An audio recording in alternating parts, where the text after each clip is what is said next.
Okay, guys, so it's being recorded from now on. It's going to be on YouTube, open to everyone.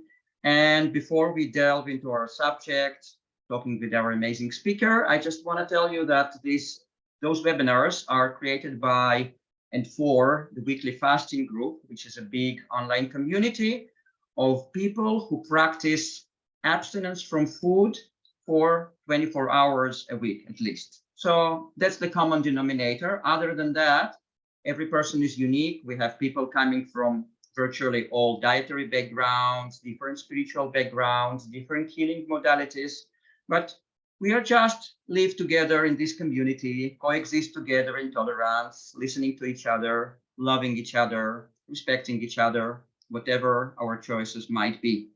No other agenda other than love, respect, good communication, and this common denominator of fasting for 24 hours a week. Now, if you're watching this video later on, and if those ideas appeal to you, then you will find my WhatsApp number. My name is Arik. I moderate this group, and you're welcome to contact me, send me your name, your request to join, and I will happily add you, and it's all for free. So that was a brief introduction. Now, today we have with us Kelly. Hello, Kelly. Hello. So good to be here. Yeah, it's nice to see you. I'm so happy. We're going to discuss many interesting subjects related to Kelly's wonderful healing journey. But prior to that, we'll start with a short guided meditation led by Kelly. So over to you, Kelly. Well, thank you so much for that introduction, Arik. Hello to everyone there. So glad that we could all be here in presence together.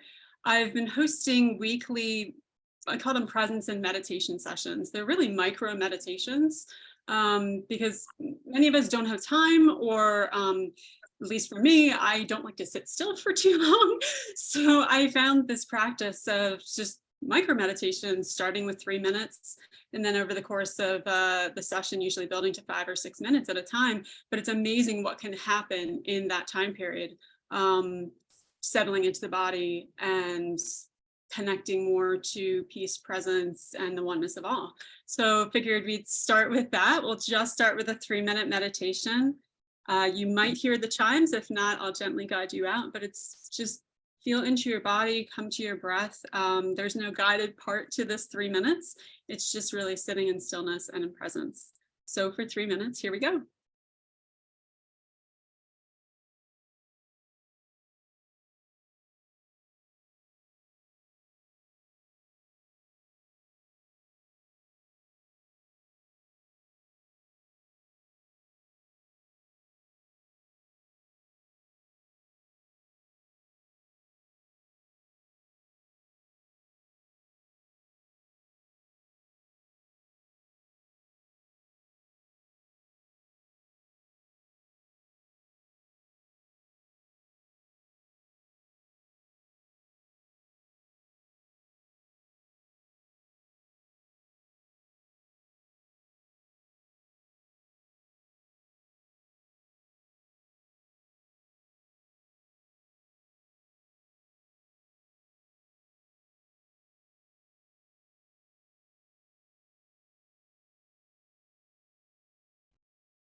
Okay, and that was 3 minutes. You want to just gently come back into your body if you happen to leave, because I know some people do. Um, and just notice how that 3 minutes was for you. For some people, it might feel like a really long period of time. The beginning part might have felt really fast, really chatty in the mind, and then things settle down. And for other people, it might have felt really short. So experiences of time displacement and whatever, completely normal, as well as anything that happens in that space of time, which is why I kind of demonstrate this. Also for people watching or listening later, if you watch it back, you'll probably see me moving a lot. I move a lot. It's part of what I do in meditation. That's why I demonstrate this as a way for people to see there's many different ways that we can hold space and presence. Kind of the old school perspective of being a monk in a cave or at an ashram is great, but been there, done that in other timelines. And now I'm here to really live in this world. So washing the dishes can be a meditative practice when we connect with friends and we're listening, we're holding that space, and when we're sitting in silence for 3 minutes. And just in that time alone, I went through, settling into my body, letting some kinks out, and then a beautiful transformational process of seeing myself amongst the grasses of a beautiful field, and then shifting into a butterfly and ascending, which is something I've been looking for a while, this beautiful final stage of transformation metamorphosis. So with that, would you like to get into a bit of my mainstream medicine story, as I kind of seem to call it? Absolutely. But before that, Kelly, we're talking about you today. We're talking about you. So I'm really, really interested to know you as a person, as a being. So tell me. So my first question, before we delve into details, like you've had an amazing healing journey. Now, if you had to summarize, one sentence of wisdom, one saying of wisdom that could follow you, like that you actually refined from this journey, what would that be? It'd probably be nonverbal. It'd probably be an image. That's funny. That's a really great question.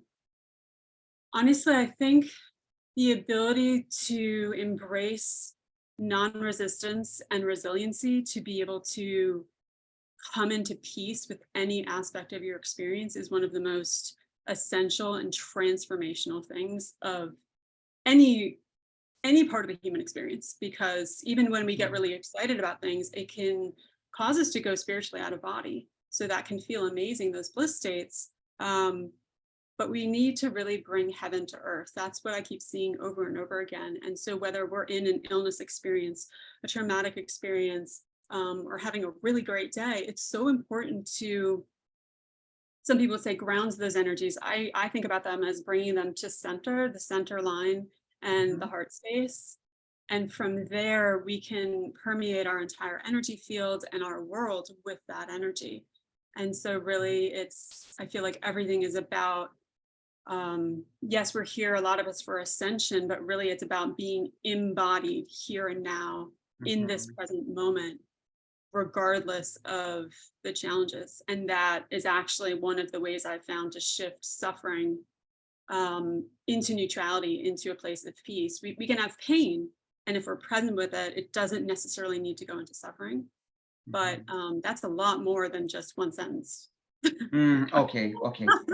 But basically, could it be, according to what you have just said, could it be summarized to the word acceptance, like to accept the experiences? Or it's I'd be more coming into peace wider. with it. Yeah, because I struggled personally with acceptance, because I was like, I want to accept this. So for me, it was more meaningful to simply do whatever possible to come into peace, to make peace with your circumstances, your situation, the people in your life. And I've found unconditional love is the most phenomenal way to do that. Self-forgiveness and unconditional love, because when you forgive yourself, it's so much easier to be present with others and how they've often hurt you, or you've unintentionally hurt them, which is right. And that's probably the environment, the right environment, mentally and spiritually, where healing can happen. Well, that's it. Without peace, I heard this great quote, and I'd love to find where, well, I found it years ago, but it was this gentleman who was talking about being a healer. You know, what's the real purpose of a healer? He's like, I'm not doing any healing. He's like, I'm really just facilitating a space of peace and presence, Wow. so that healing can happen. He's like, my job and role as a healer is to help guide you to peace. That's it. Mm. And so even as we'll talk about later, one of the most profound things that's had the biggest impact in my life, for healing and every aspect, is quantum healing. But Mm-hmm. it's really about clearing and coming back to baseline, to the truth and the light of who we already are, and just kind of clearing all these programmings and overlays, and whether it's pharmaceutical damage or whatever, so it's physically, mentally, emotionally, spiritually. And not until I really embraced diving into all of that systematically could I begin to transform my health and life. Wow. So it's still pretty recent too, because I was in really bad shape through about December. So Mm-hmm. it's still Okay. relatively new as far as stabilization in healing, but I've been on Yeah. this journey for over 35 years. Wow. Okay, Kelly. So now let's really talk a little bit about your personal story. So how was your childhood like? Was it like a happy childhood or a challenging childhood? I was born into a really beautiful family. There Mm-hmm. is so much love there. And in so many ways, we have really strong ideals. And that's, I feel like, what really bonds us. But we are so total polar opposites in so many ways. And so there was a lot of opportunity for contrast in the way we think and the way we express. And like I used to swear, my sister and I, we don't look alike at all. But there are these common threads of what connects us. And that runs through every aspect of my immediate and my ancestral family. And so I had really a beautiful foundation.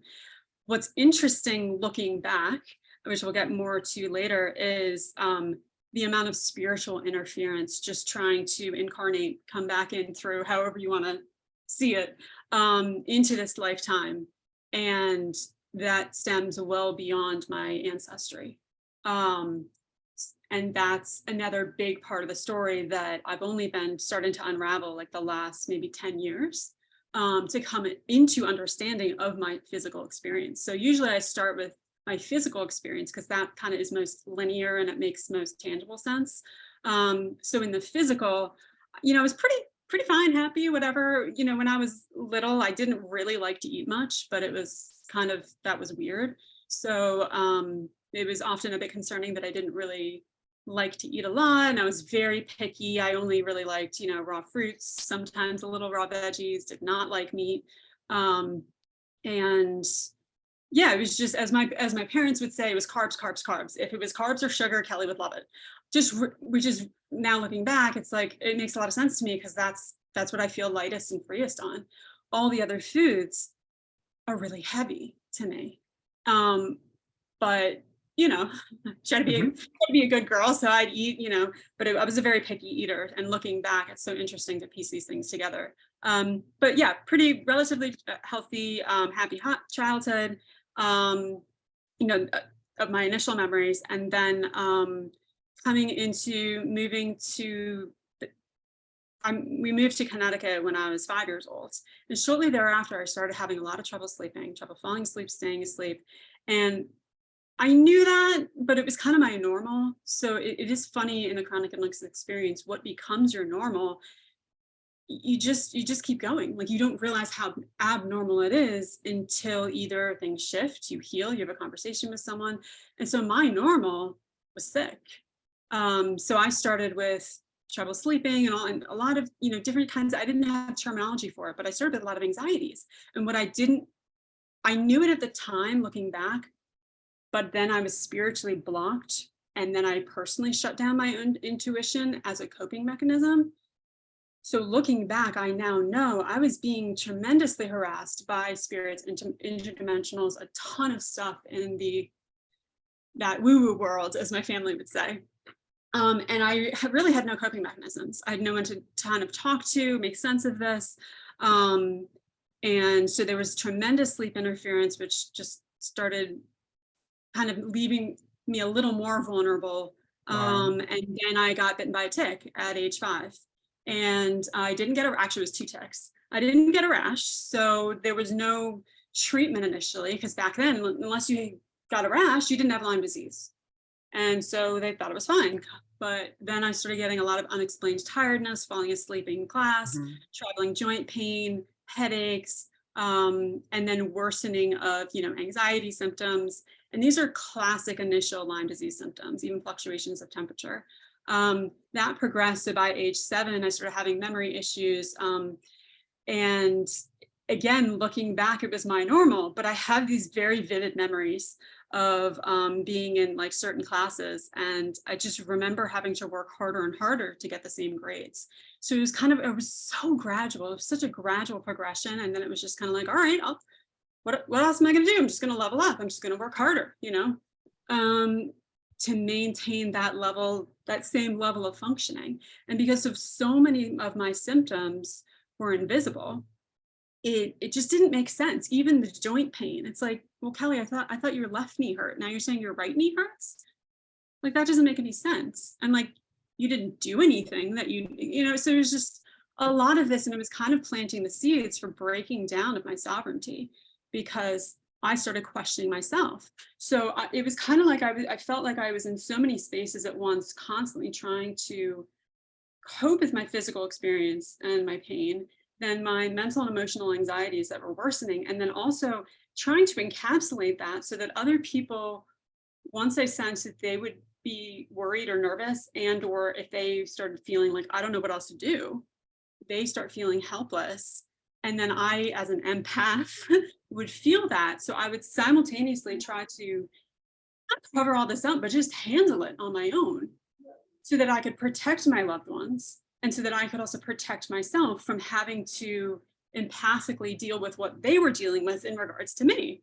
And so it was kind of a snowball effect that I didn't really realize until recently, just how like the levels of quantum entanglement that happen, and then the destruction to the energy field. Okay, Kelly, So so I'm sorry. So what kind of strategies did you adopt to protect your surroundings, or at least you thought that you would protect them? How did you behave?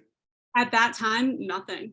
It only recently did I start delving into the essential work to figure out what is going on and how do I heal.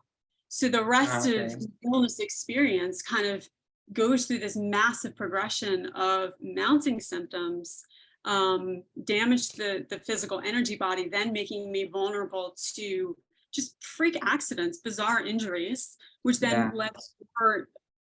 indoctrination into the system.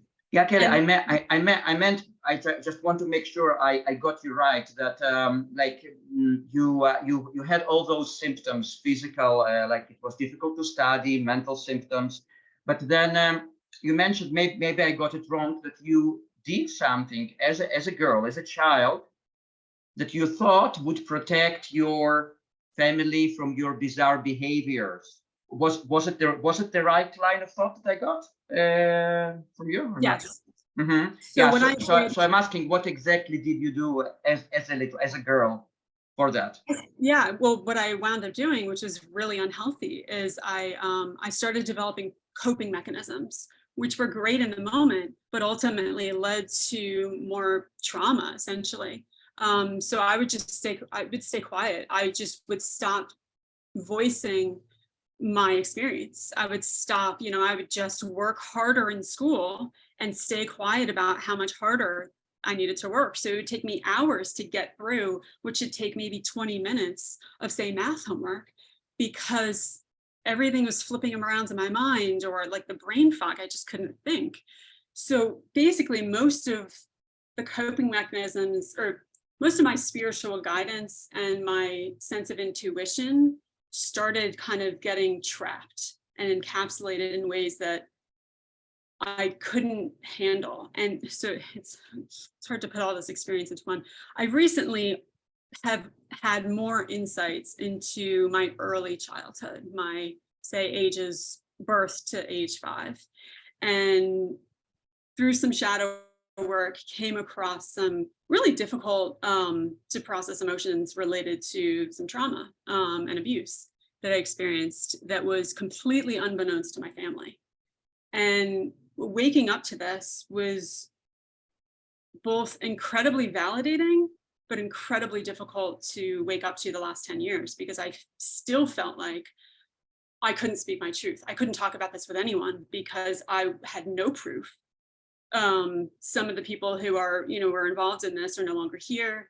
And it was like I felt like I was in no man's land yet again at another level. And looking back, this explained more of why I developed the coping mechanisms that I did, because of the loss of energetic and soul sovereignty at the time. When I was still in the womb state, there was tremendous targeting coming in on a spiritual level to try to prevent my being born, my coming in. And that is something that's very spiritual, I can't prove any of this from a documentation standpoint, but I can see what was going on and why. And then at 4 months old, there was an accident. I was accidentally dropped on my head as an infant.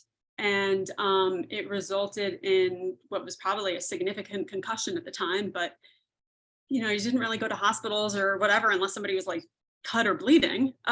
So I never received treatment. Looking back, it would have been great if I had osteopathy at that time. At 4 months old, all your bones are still soft. Things could have been put back into place, but that didn't happen at the time. So at that injury at 4 months old was pretty extreme. I had, I was born in December, and by Easter, it was like a couple days before Easter when this happened, showed up to church, and my grandfather's like, oh my gosh, what happened to my grandbaby? I had this ginormous contusion and bruise on my forehead.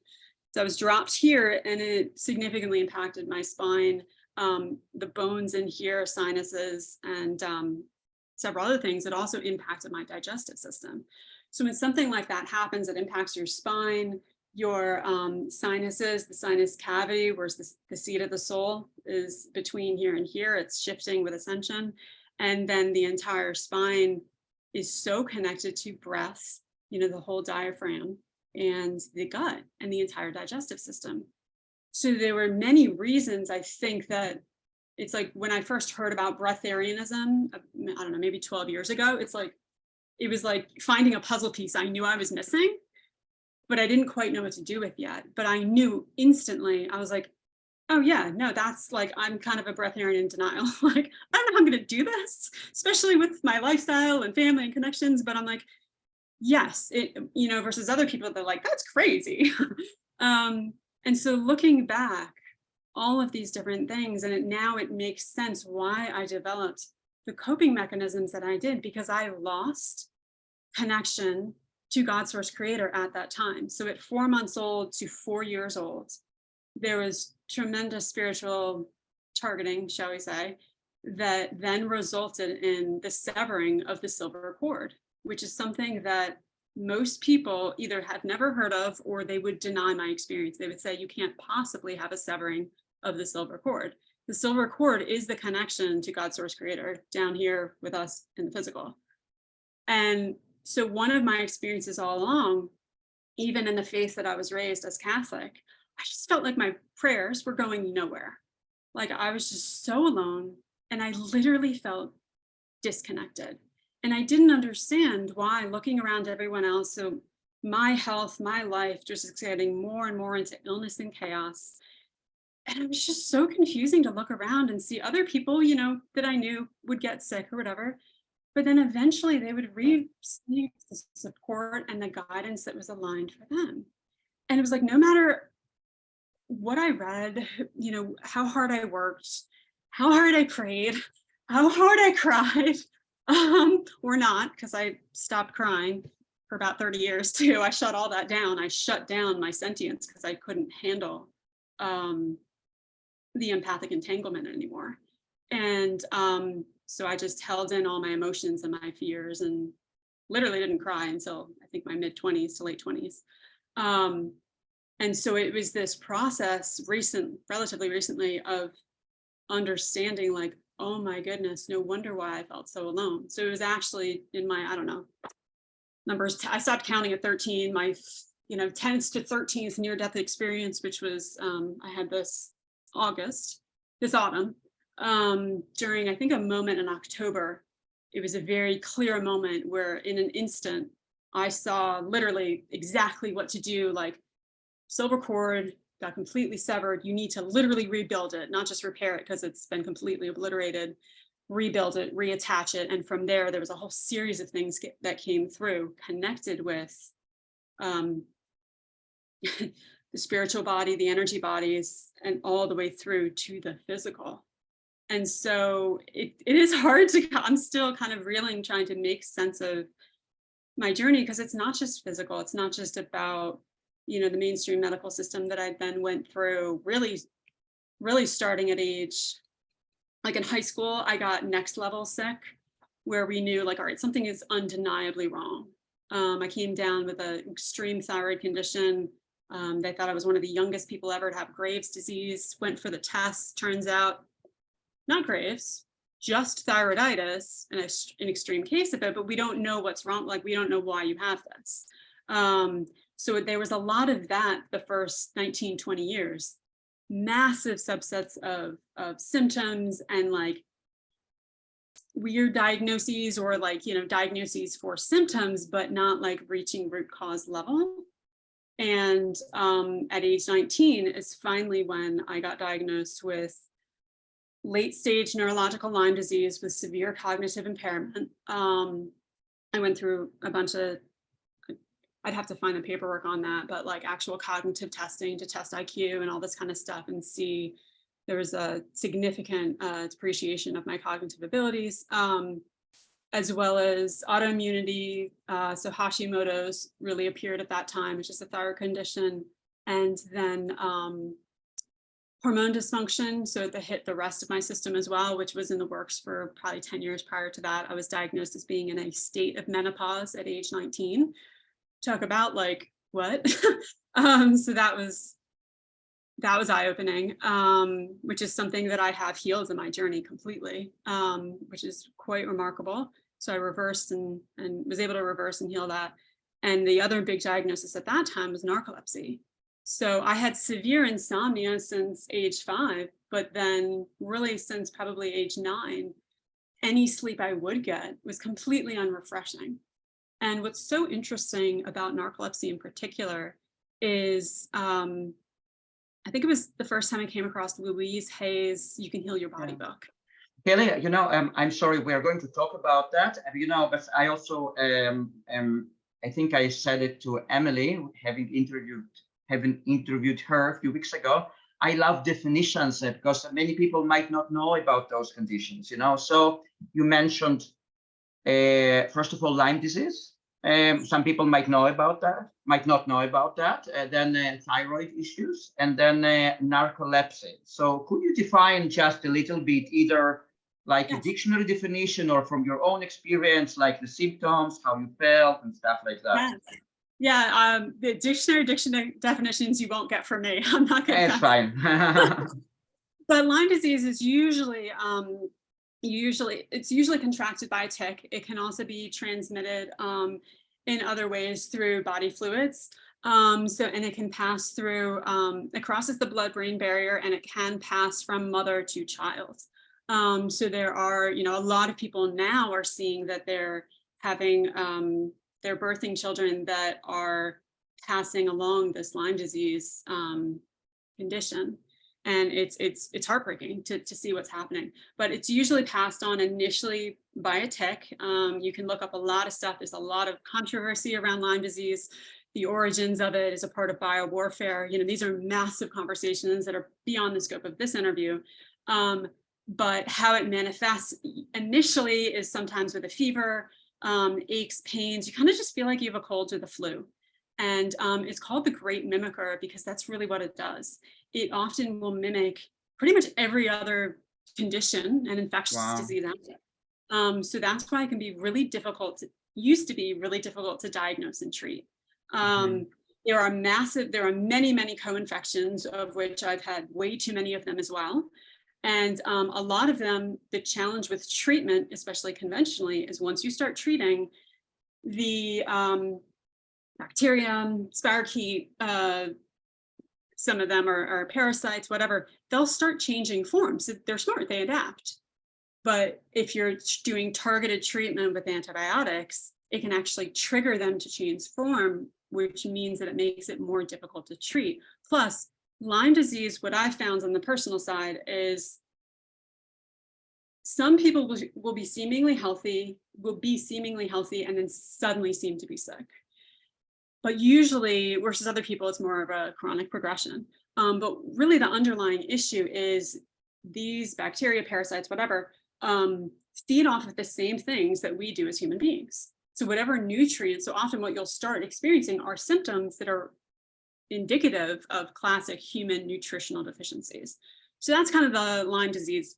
Okay. The next now thyroid issues. What does that mean exactly? Yeah, so the thyroid is completely, it's like a master hormone regulator. It works in the endocrine system. It communicates with so many different systems of the body. And that's another big classic condition nowadays in especially Western modern society. The thyroid will suck up many different chemicals that are in our environment, especially if there aren't enough of the nutrients that it needs to run. So from a conventional and even holistic perspective, the thyroid is really vulnerable to fluoride. So many people are drinking city water that's not been filtered or purified. And so if you're drinking that, often you will soak up a lot of that fluoride and other forms of radiation into your thyroid, which is then kicking out a lot of the nutrients that the body needs to maintain proper hormones regulation and everything else. And so one of the early on treatments, like first part of the century, was iodine, because iodine will suck up, the thyroid will suck up tons of iodine, and it needs it to function in the regular human body system. So that is another big thing there's a lot of information out there now about that, which is phenomenal. And usually somebody there's like a progression. There's a great video out there, I think by Dr. John Doulard, who talks about the progression of how the body will start shutting down in order to preserve as many essential life functioning systems as possible. And I remember listening to this chat that he was doing, because the last one in this series was the thyroid. And I remember thinking, oh my goodness, by age, I think I was 17 at the time, by age 17, I had already gone through this whole, from the Ayurvedic perspective, progression of my body trying to cope and really shutting down. So I already had liver and gallbladder issues, all the stuff that wasn't properly diagnosed. So there was this kind of toxic soup kind of under the surface of somebody who appeared fine. So much of this was invisible. So now we're coming to narcolepsy. Yes. So narcolepsy is, it's a condition where basically you don't fall into the proper REM cycles. So the classic in media and movies, the narcoleptic is usually being made fun of because they'll just like nod off mid-sentence. Some people have what's called cataplexy, which is because they don't get proper rest, they literally lose muscle tone. So if you make them laugh, they might fall to the floor or literally pee their pants. Initially, when I got diagnosed, I still had enough muscle tone and did not have cataplexy at that time. But interestingly enough, in my progression of this, so when I got diagnosed at 19 with severe narcolepsy, but not cataplexy, I was put on, it was still, I think, a relatively new, if not experimental medication at the time called Xyrem, which is GHB, the date rape drug. So at 19, I was put on this supplemental GHB, and it was incredible. My body in some regards responded really well to it. But what was so interesting from a personal, emotional, and spiritual perspective is this completely destroyed whatever else I had left of my self-sovereignty. Wow. So I'm sorry, but and what does this acronym mean? the one that you mentioned. What kind of a drug was that exactly? Yeah, so the medication's called Xyrem, XYREM. And what it's comprised of, I think it's a sodium oxybate solution, which is also known as GHB, gamma, blah, blah, blah. I don't know. I have to look that up. But it's also known as the date rape drug. So it's used in the 90s. It was big in party scenes because it's tasteless and odorless. And the only, and what happens when a normal person takes this drug, GHB or the medication, often they'll just start feeling sleepy and then they'll pass out and they'll wake up later. So it was called the date rape drug because people were using it literally to put in people's drinks and then do unspeakable acts.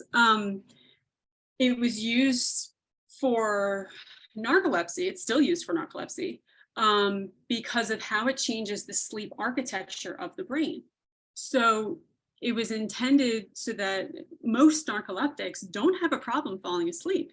They have a problem getting proper REM cycle restorative sleep. I had all the problems. So for me, my experience on this was absolute chaos. I would take the Xyrem and just about when I was about to fall asleep, I would be like alert, waking up, feeling like heart palpitations, not knowing what's going on, again, because I had completely blocked off my spiritual intuition.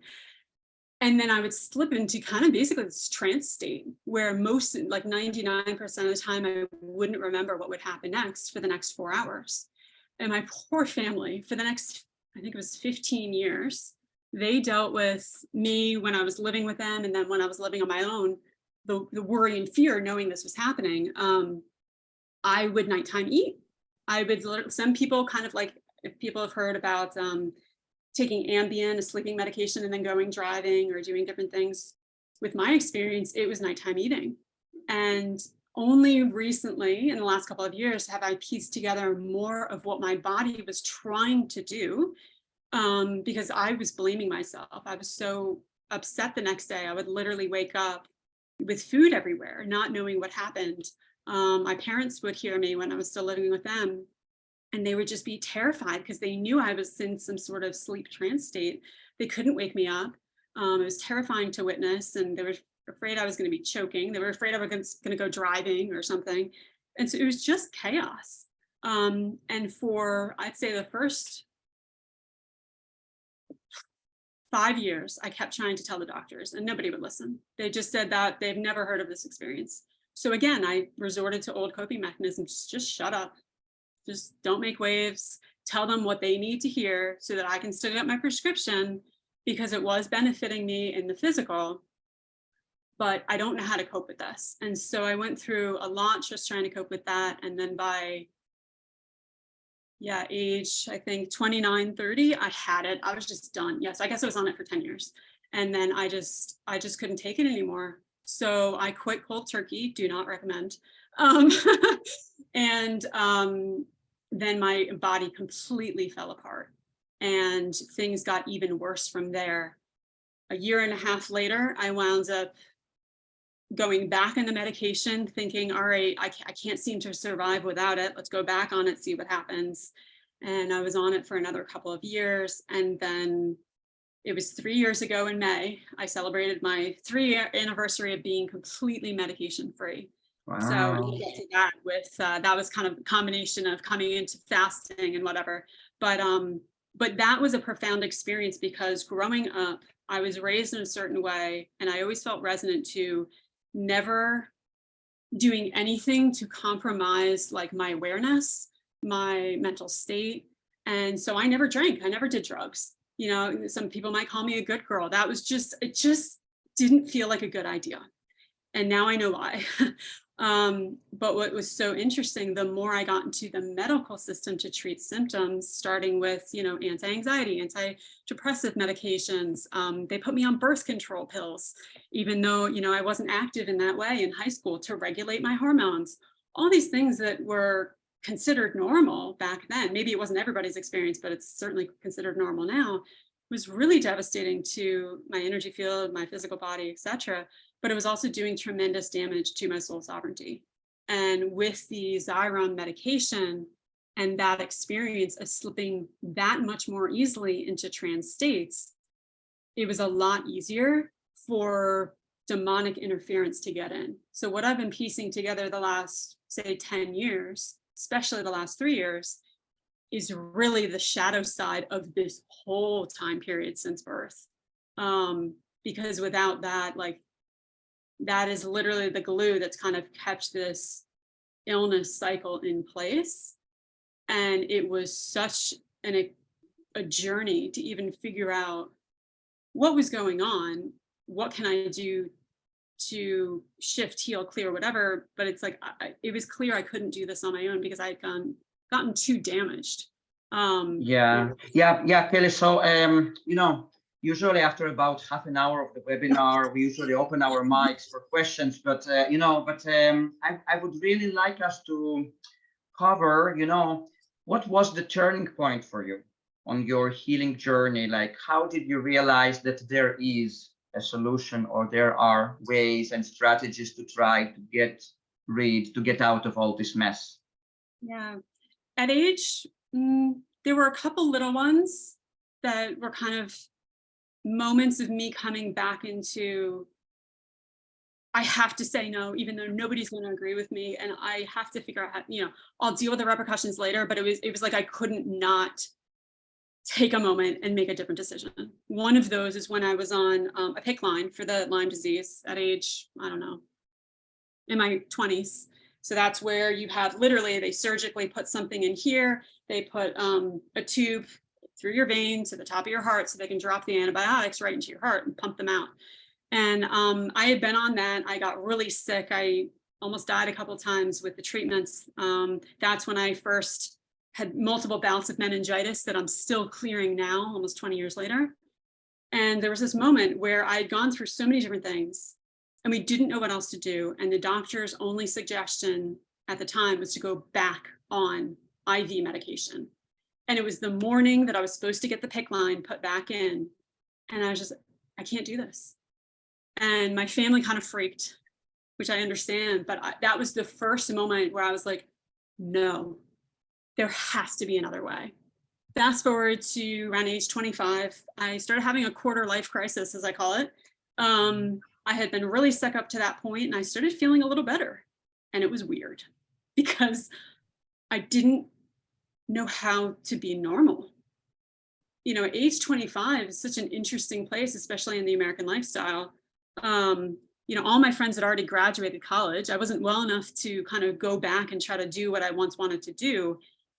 And I wasn't well enough even to go to school full time, let alone get a job. It was like kind of no man's land, but I wasn't as sick as I was. And it was one of these things where I was like, all right, well, I can keep progressing in my health experience, my health journey as I figure this stuff out. During that time period is when I started shifting, when I started doing my own research. And I very quickly went dairy-free. And then I went gluten-free, and then completely grain-free, actually, because gluten-free food, I was like, this isn't that healthy. So going off of dairy and then off of all grains had phenomenal effects on my inflammation levels. When your inflammation levels come down, you start feeling better and symptoms start disappearing. So that was kind of one of the beginning shifts. Mm-hmm. And Kelly, I'm sorry. So did you get those ideas about changing your diet from any particular source, or just intuitively? How did you get to that? The gateway was actually a practitioner I had at the time. So my internist, he's a great generalist. I haven't seen him in years, but he was the one who, when I decided to stop all medications and I just didn't know what else to do, I went back to him just to talk. And he's like, look, I just heard of something. I don't know anything about it, but somebody else, another patient of mine who has Lyme disease, who's at his wit's end, found this on the internet, as he put it. And, there's nothing about it that screams red flag. I don't know if it's going to do anything, but here's what it is. So he told me about the salt and vitamin C therapy. And there was, I think, limephotos.com was the website at the time. I think it's defunct now, but I was desperate. So I was like, I'm game, like easy enough. I can try it. My parents were like, this is super weird. And what's But that? What's that?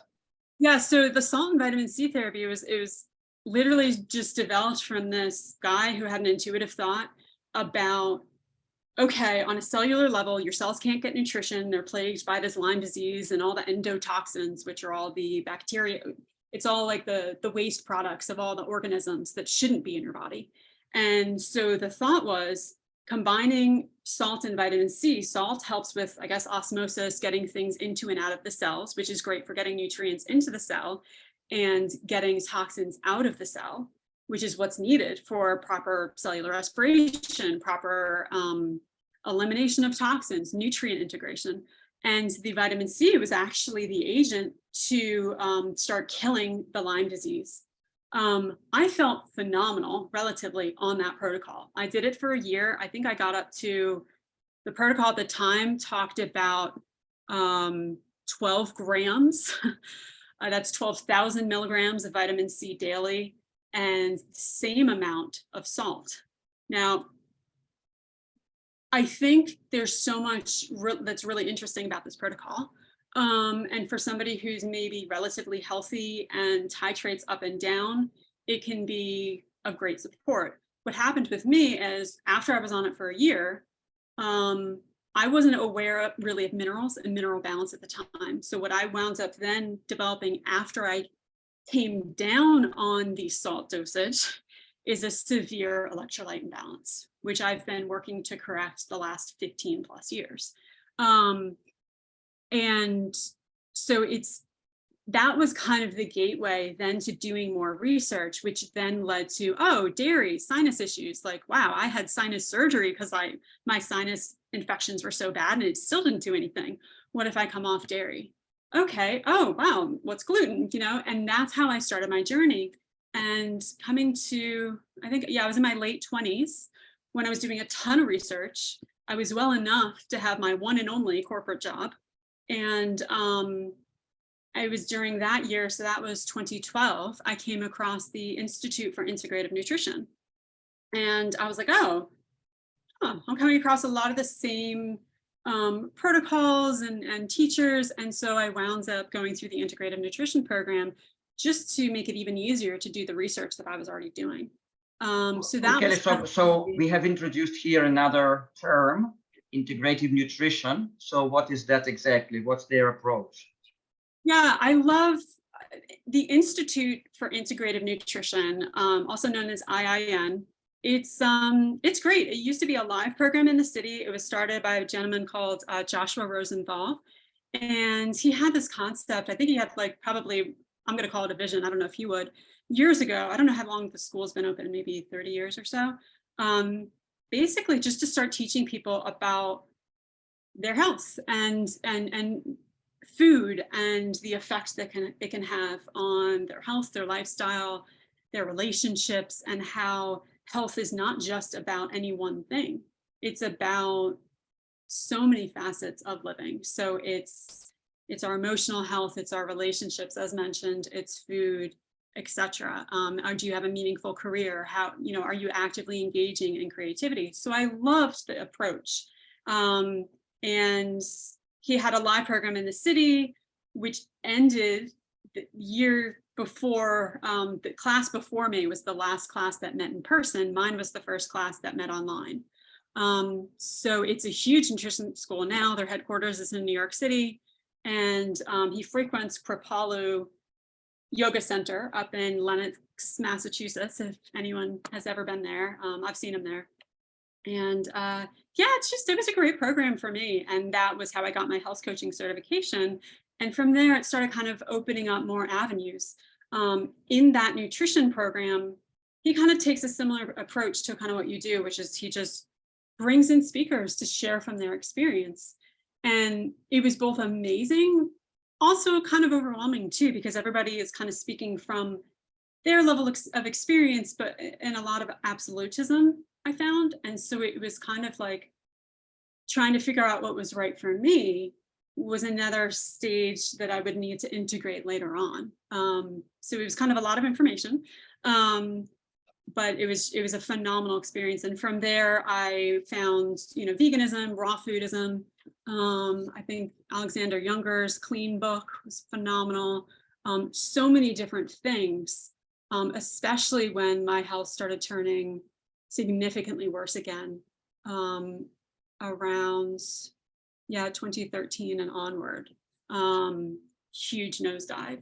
So I explored a lot of different perspectives, but what the interesting thing was no matter how hard I worked in the physical, it just, maybe I'd make, a little bit of progress, but then something would invert. And then it was like, oh, I thought this was helping and now it's not. What's going on? And so in the progression, I needed to continue digging deeper, and then eventually leading to, oh gosh, the spiritual that's a whole nother big thing. Yes, Kelly, we're going to talk about that. I just wanted to ask, you mentioned that in around 2013, you had another decline. Was it along the same lines as before, or you developed some other conditions and symptoms? It was a worsening of, I think, it was a worsening of pretty much everything. I didn't realize at the time, because I just didn't know, that I had a worsening of sensitivities to, just because of toxicity in my body accumulating that wasn't being properly, like nutrients weren't being properly methylated. So I was getting more and more of mineral imbalance as I was trying to detoxify, because when you detox, you lose minerals. And I had already gone way too hard and heavy and not really understanding what I was doing with juicing. So I was doing things like juicing dandelion, which is a phenomenal herb, but it's extremely potent and it can literally purge things out of your body. But in order to do that and maintain proper pH levels, you need a lot of minerals. And so it's really important to kind of know what you're doing and keep that in balance. And I forgot your question. No, it's very simple. I just asked about the decline that you mentioned in 2013, if it was along the same lines as before, or you developed some new symptoms and conditions. It was kind of next level. So what wound up happening was worsening of old stuff, and then leading, I was developing more and more sensitivities. So, which was just basically, it's like, oh, okay, well, you had liver issues before, it manifested as this, now it's manifesting as this. So looking back, mold intolerance, inability to process foods that have sulfur, which is in so many foods. So mounting symptoms. And then at that time, it was 2013. Yeah, I think that was it. I tried moving to LA. I moved in with a family member. It was an amazing opportunity. And I got really, really sick out there, which I think was a combination of a lot of things. It was the energetics. It was relying upon energetic momentum and basically only my mind to try to catapult me into the next stage of my life. And my energy body and my physical body couldn't handle it. So once I kind of got there and started relaxing a little bit and being like, okay, how can I build a life here? That's when all the symptoms started kind of coming up in mass resurgence, to the point of losing the ability to walk for a week. And from there, I came back to the East Coast, and it was clear, like, all right, something is terribly wrong. It needs to be addressed. Needing to work with family to have the financial support to figure out, to not only figure out, but to pursue what I felt what was needed in the way of, okay, doctors, and then medications, supplements. And from there, it's 2014 onward is, I think I'm just now getting to the other side of that. So I still don't quite have words to encapsulate that experience, but the severity of trying to force my physical body into a state of purging and releasing what isn't resonant for healing, which doesn't really work, and adhering even to holistic protocols, it was just absolute chaos. And the amount of, I don't have a word for it, but like the opposite, like non-beneficial synchronicities happening, just chaos. So like I'd be prescribed a certain medication, but something would happen in the filling of that, and I would get something that wasn't right for me, and it would cause psychosis. Or I had severely low anemia levels. I was told to go on an iron supplement at this level. I had the physical paper of what he said. And then suddenly, like over the next 2 weeks, I'm like, I feel terrible, to the point where I was like, I'm dying. And I thought I figured out what was going on. Turns out I was taking that dosage, but of the chelated form, which means it's way more bioavailable. So I was literally dying of iron poisoning, chronic accidental iron poisoning. And that experience of calling poison control on myself because I was trying to figure out what was going on. And it was like this so weird out of body, like, oh, okay, I need to go to the hospital now. Okay. Just bizarre experiences and non-beneficial synchronicities, leading to just more and more chaos. Yeah. So what was, before we get to how you actually got out of that, you know, the second time, because you said that in 2013 you had this decline. Now, what was your lowest point then? And when was it exactly? Yeah, I feel like my lowest point, I started having, I mean, my first dark night of the soul that I remember was age 4. So, I mean, this is something I've continually been aware of. I didn't have verbiage for, but I was aware of that. And you know, at university, I wrote my senior thesis on the effect of chronic illness on identity. Anxiety and severe depression is not new to me. So I had many, many low moments, but I think it was prolonged moments. I think really like last year, before I met, the true quantum healing community has been a tremendous support to me the last 3 years, or almost over 3 years. The founder, Chris Kaler, is a fantastic human being. And when I found him, I thought I was at the lowest of the low. I wasn't. There was a lot more to go, but it was so interesting to finally have met him and meet somebody who could actually understand my experience and was actively helping me. And at times it still wasn't enough.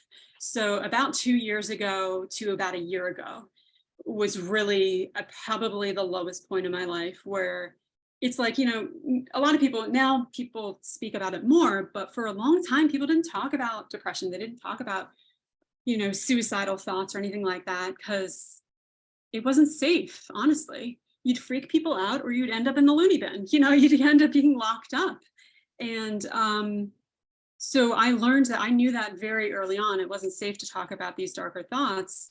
And so during this really dark 1 year experience, I had pretty much lost all friends, all connections.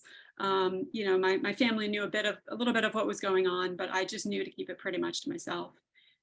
And that sense of extreme isolation, and I've been living a pretty isolated life since age 20, you know, quarantine life before I was a hashtag. That was me. COVID, no big deal. So that 1 year, it was really the despair and the despondency, because I had lost hope and faith a long time ago that healing was actually possible. But to get to the point where I legitimately felt I was at the end of the road and there was nothing else to do and nobody could help me, that was the most soul-shattering and devastating thing I've ever felt. But it was also the gateway to where I'm at now. And I do remember that the initial part of that was when I came across the medical medium information. I think it was 2016 or so. It's phenomenal, like so interesting. I've never had anyone explain things the way that he has. Worked with those protocols for quite a long time, definitely helpful, but wasn't everything. And so I was like, oh, maybe there's a way I could be able to talk to him. And I was getting into this whole spiritual side of things. But then once I realized, even if I had the opportunity to talk to him, he couldn't help me because I was at just a different dimensional level. There was something different about me and my experience. So, you know, he's helped so many people, but I was like, but yeah, Kelly, but I'm sorry. So for the people, including me, who don't really know about this approach, what is that exactly? Is it a guy or is it a system? What's that? Yeah, so medical medium is kind of the name he goes by. His name is Anthony William, though I don't actually know his last name, but that's the name he goes by, Anthony William. And he's someone who's heard spirit in his ear since a very young age, literally giving health readings. So he is a medical intuitive. So medical intuitives are people who have this spiritual ability to basically be kind of human X-ray machines. They can see into the energy body, sometimes even the physical body, as if they have X-ray vision, and they can share health information. So some will literally see or feel or sense, oh wow, this person is having a heart block, or okay, their liver's congested, or this or that. There's so many different types of medical intuitives. I have some health intuition abilities. Anthony is on a whole different level. But that's really, he has a, medicalmedium.com, a huge website. And for me, it was great information. But from there, I was also felt guided to Arnold Ehret's work, which is the mucusless diet system, which I think other people talk a lot about in this community. That was next level for me, even though Arnold Ehret's work was from earlier part of the 1900s. That work was just so clear, so concise, and just phenomenal. And this is even coming off of experiences with the Gerson therapy, which was developed by Max Gerson, I think in the 1950s, which utilized raw food juicing, mainly that of carrot juice, and coffee enemas to detox the body, which is another way I created massive mineral imbalances in my body with coffee enemas. So having gone through so many things that worked for other people, and I was still so sick, and I was so sick of being sick, tired, and alone. And I had completely lost hope that I kept trying for years to make meaning of this, to be the health coach that could help other people, to connect with other people. But for the most part, I had no one to connect with. And the very few times I tried to connect with people, looking back, it didn't feel good. And now I know why, because a lot of that, like a Lyme disease support group I attended only twice, it just felt terrible. And I'm looking back now, I know why. It was deeply entrenched in trauma bonding. And so the psychology and the emotional component is really what I've been heavily exploring the last many years, in addition to spiritual healing and quantum healing. Because it's, and that's why I mentioned Louise Hay's work, You Can Heal Your Body book, because I remember when I came across that book, and she literally just has a list of symptoms. You can literally just look it up online, Louise Hay, and the list without even needing the book. I remember looking at all my conditions, so every page was relevant for me. And I remember stopping at narcolepsy, and I believe it says extreme fear as the cause, the metaphysical emotional cause of narcolepsy. And I stopped in my tracks because I realized how spot on that was. And I started piecing together more of my experience. This, okay, there's spirits here in this house that we moved to at age 5. Not only that, this land, there's a lot of now clearing that I've done for the land that I've been on. All of these different things that I shut my intuition off because I didn't know how to cope, and nobody wanted to hear about it anyway. But I was still dealing. It's like, just because you turn off the light and shut the door, it doesn't mean that there's not a whole lot of everything still over there. And so I had developed tremendous fear, and actually my insomnia was trying to protect me. My not wanting to fall asleep and stay asleep was trying to protect me from what was happening when I would fall asleep, meditate, shift into a trance state, be on medications, and be on la la land, because I would go out of body very quickly. Even when I'm conscious, I do it, so I'm still trying to ground.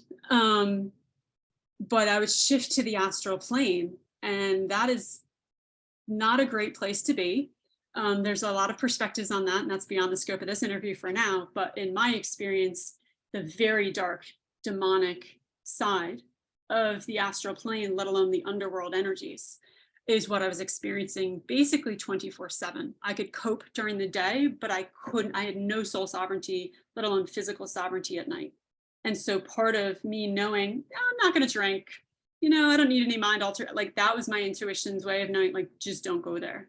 No mind altering substances. And so then when I started with all these doctor prescribed medications, antidepressants, whatever else, it just, the little sovereignty I had left, it blew it open. And the medication Xyrem for the narcolepsy was the most damaging to that. It just, every night I had no control.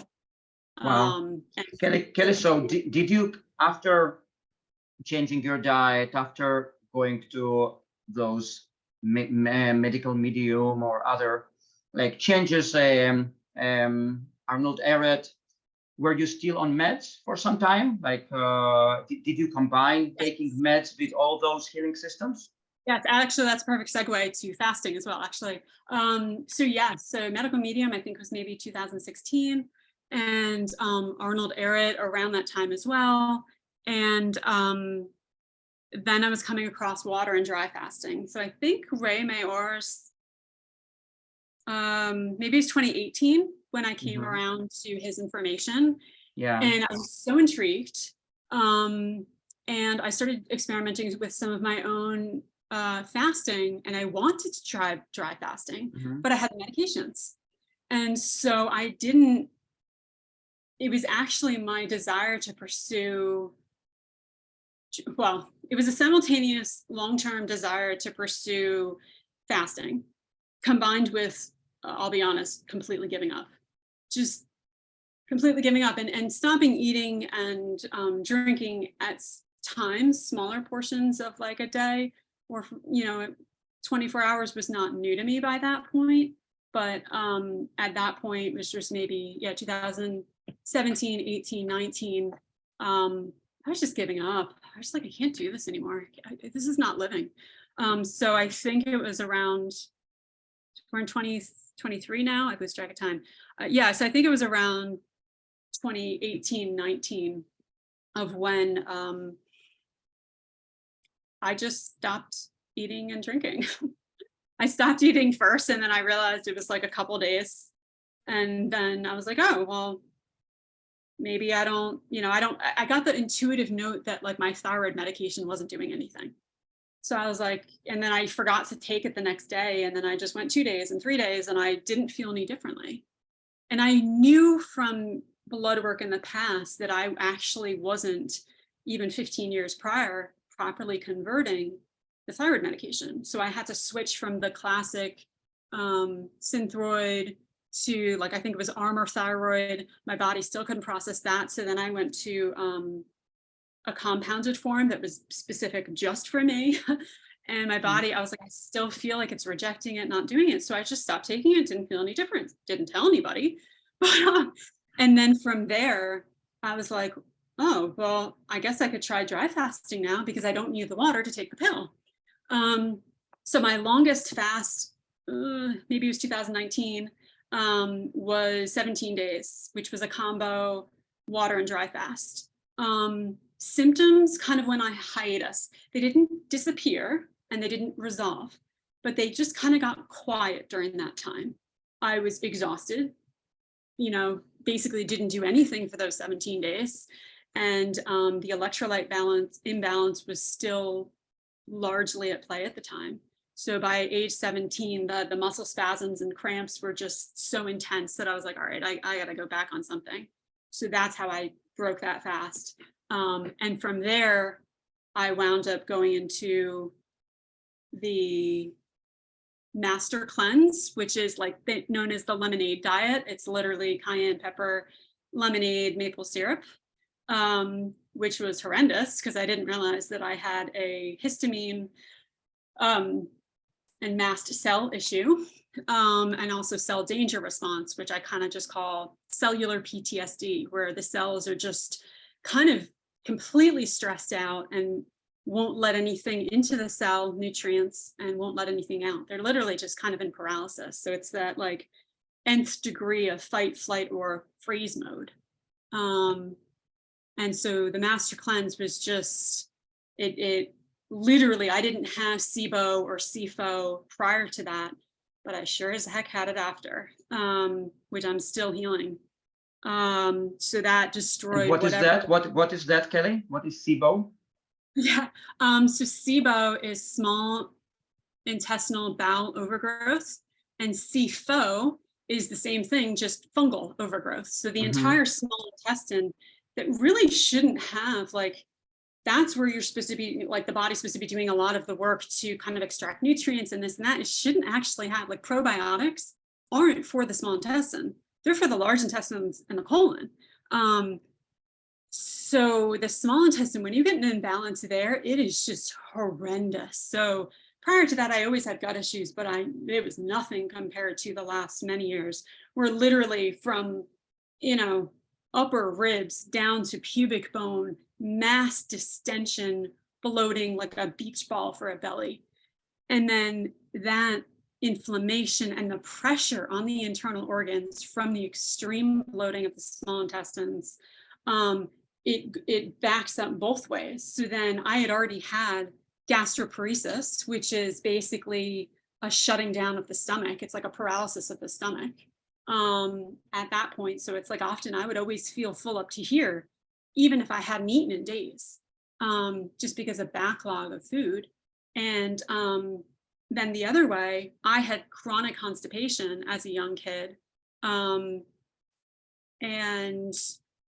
really pretty much until coming off of dairy in my 20s, when that started, and using things, supplemental magnesium was really beneficial for me, and identifying glyphosate poisoning, which is the like herbicides, pesticides, and glyphosate, just massive toxins that are in our environment. And I had tremendous glyphosate poisoning amongst all the medications and everything else. And all of this was just creating a toxic soup. And so that lowest point was me reflecting on all of this and seeing everything that I've done. And I think the last straw of hope that I think I had like hidden away somewhere, so that like if and when I ever got so low for so long, I could try to take that out of the box and hold on to that. I was done. So yeah, that, and honestly, I am eternally grateful for Chris Kaler, is the founder of True Quantum Healing. He's a phenomenal human being, and I don't allow people to work on me or do healing on me. I consider it a co-creative experience because I need to be fully present. I did years where the doctor was telling me stuff, or this practitioner was doing this to me or whatever. And I realized I need to be present. I need to be conscious, and I need to consent or really co-create with what is happening. And so working in this way, it was part of me getting my sovereignty back. That was all my personal work to do on my own, but working with him, he did the heavy lifting as far as the quantum energy healings. And basically it was just like for like 2.5 years straight, still even now, even this morning, it's like a full-on exorcism. I was raised Catholic, but we never talked about this kind of stuff. It was kind of thought, if you talk about it, you bring it to you, which I totally understand. But what if it's already here? So that was, it's been a process to come into understanding on every level what's happening. And then to go through this quantum clearing and energy healing experience where it's like, wow, literally, I was dying. I was crossing over and I had no energy left, even with my willpower to try to come back. And Chris knows, he knows me pretty well at this point. I can text him 911 and he knows something's pretty terribly wrong because he knows it takes a lot for me to reach out. But through his guidance and he only works with source. Early on, he would work with listening to other beings, but he learned pretty quickly through discernment, only God, source, creator, whatever you want to call it, that oneness of all, that direct energy, so the message isn't diluted. Uses dowsing as a means of going through this process. I've done some of this work on my own, and I really enjoy more of the guidance part in combination with this clearing and healing work, because like I said, you could do all the healing work in the world, but if you've got demonic beings, entities that are constantly interfering with your energy field. And for this audience, it might be relevant. For most 99% of the population, they're not going to be interested or have any awareness of this, and that's okay. But this is my experience, and this is something that for those who are on the enlightening, ascension, and perhaps transcendence path, this is something, the shadow work is there. Whether you do it or not is up to you. But in my experience, especially if dealing with any type of physical or mental illness, it's worth taking a look at. And that has been, in combination with diet initially, the biggest thing to help just get me back to baseline so I can decide what's right for me, because most of that interference was targeting through mind control and energy drainage, just to make me ineffective, not able to function. Okay.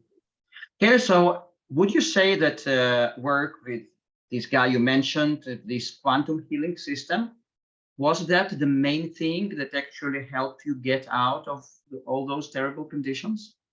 Absolutely. Mm-hmm.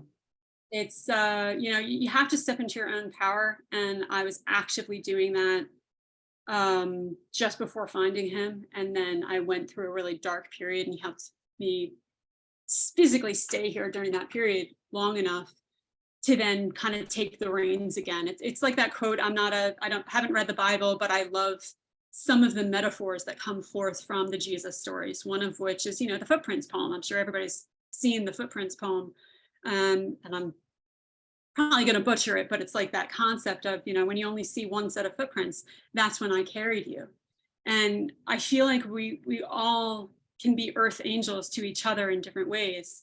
And he has been that level of support during times when I couldn't carry myself. I couldn't walk on my own. Mm-hmm. And then now I can walk on my own. There you go. He puts me right back down. All right, keep going on your journey. You got it, kid. So yes. And then the next level, finding your group, it was just, 5 weeks ago today, I found your group through Reynaud's interview. And it reawakens something that was always there, but I didn't have words for. And then when I came into your group, this, verbiage of pranic living. So even for me, fasting, I was like, okay, it feels like another way that I can try to do something, whether it's detox cleansing, taking these medicinal mushrooms, magic mushrooms, whatever. It was coming to breatharianism or pranic living. I was like, that's just, to me, a state of being. That it's like, I've known for a while that I keep getting called to what I'm seeing called transcendence, which is living without limits. So it's not just about this awakening, enlightening, ascension, and physical experience. It's about living without limits. And for some people, that might include living with minimal or no food or water. For me, in this moment of my healing journey, it was a perspective shift. I had so much stress and anxiety. And honestly, I went through all of my savings years ago, trying to figure out what was wrong, how to heal it, what supplement to take, even on my holistic health path. And now, I used to spend just the amount of hours spent sorting supplements. I used to take 90 pills a day, just of pills that didn't include, creams or this or that or tinctures or whatever. And it was just like, I eat, sleep, and breathe healing. And it's like, it's not even getting me to next level. It's not like I'm running a marathon yet. And I'm like, there's gotta be another way. Plus, where's the fun? All right, so I'm well enough, I'm stabilizing a bit so that I can keep up with the protocols that I think are trying to get me healthy. But when you spend so much time hugging a toilet, Absolutely. So for me, it felt like coming back home, hearing this perspective, the words pranic living. I was like, yes, I think that's always been my state of being, state of living. I just really came off my path. And now it was like literally in an instant, I like just changed my mind. I was like, okay, I no longer need anything externally. Now, that's not to say in the physical, that is my current experience. That's where I'm going. But mentally, I now know I don't need anything. I can listen to my intuition if it says, okay, you could use a little extra magnesium because you're releasing some toxins that are being unearthed by this, by naturally decreasing your water intake the last couple of days, and you are experiencing some physical detox. This can help with that. But it was an amazing spiritual, emotional, and mental shift that I'm now kind of very gently kind of encoding into this physical body as it's going through its own individual transformation, if that makes sense. Wow. Absolutely. Absolutely. Kelly, so where you are now in terms of your food intake, water intake, and your daily life in general? Tell us a little bit, and then we will just open our microphones to the public and let them ask questions. Yes. So where I'm at, it's shifted a lot in a very short period of time. So in the last 5 weeks, I kind of did a bit of oscillation. So I had some moments in the last 5 weeks where I went, I did a 6-day water fast, and it felt really good. And then I did 1 day of dry, and then on the dry fast, it was kind of triggering for me. It was amazing. Because when I dry fast, my energy, it just shoots up exponentially, which is phenomenal. But like I said at the beginning, like, we're here to bring heaven to earth.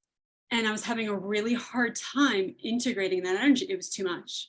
And I've had to learn this repeatedly, this lesson of slow down. Slower is actually faster, because it's kind of like if you have a light bulb and it can hold 40 watts of luminance, electricity, whatever, I don't know the technical whatever, but it can say hold 40 watts worth of illumination, and you're trying to put 120 watts worth through that one light bulb, you're going to blow the bulb. That's kind of what light body integration feels like.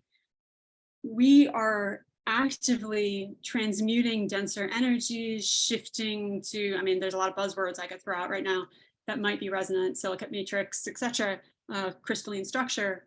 But ultimately, if we're enlightening, we're shifting. And it's a process in the physical. It takes time in the physical. And so what I found is, as much as my heart and my mind don't want to, they want to speed it up, I've needed to slow it down. So dry fasting, I'll do shorter periods. I no longer consider it dry fasting. I'm like, oh, I just feel like having a little bit of water right now, and then a day will go by or 2 hours will go by, and then I feel like something else. I do that. It's very intuitive. But like I said, I've needed the last couple weeks to go through the triggering that happened with feeling resonant with this, but then also feeling resonant with, but I want to eat whatever I want without symptoms. And having spent pretty much my whole life, but especially the last 5+ years, with the SIBO and SIFO condition of my digestive system and not being able to digest things, I had still a lot of strong emotional and social attachments and food addictions. It wasn't about the food, but it was about really my desire for sense of freedom and to do what I want without limitations. And so in this process, the last couple of weeks, I've needed to allow myself to have days where I overate, because I realized say if I had done a couple of days of water, a lot of emotions were coming up, a lot of energies that I was like, oh, I was feeling a little resistance to wanting to process. And the food is a way of kind of numbing. And so interestingly enough, this helped me to make more sense of my narcolepsy medicine experience, because what my body and mind subconsciously were trying to do was ground. So because the medication would put me in a trance state in which I didn't have control, I would go completely out of body and have no control over my physical body. Food can have a grounding effect. Right. So I didn't even realize my body was actually trying to take care of me. by utilizing food. And so even in holistic health and all of my trainings, oh, you have this problem, reishi mushroom. It'll be great for you. You know, like there's no issues with engaging with nature in that way. There's so much value that natural foods and herbalism and everything, like there are phenomenal healing support protocols out there. But I do feel if you're interested by chronic living, interested in transcendence, interested in ultimate freedom, so like one of my struggles with the medical medium protocols is feeling like I was attached to my juicer. I couldn't go anywhere without my juicer or a bathroom.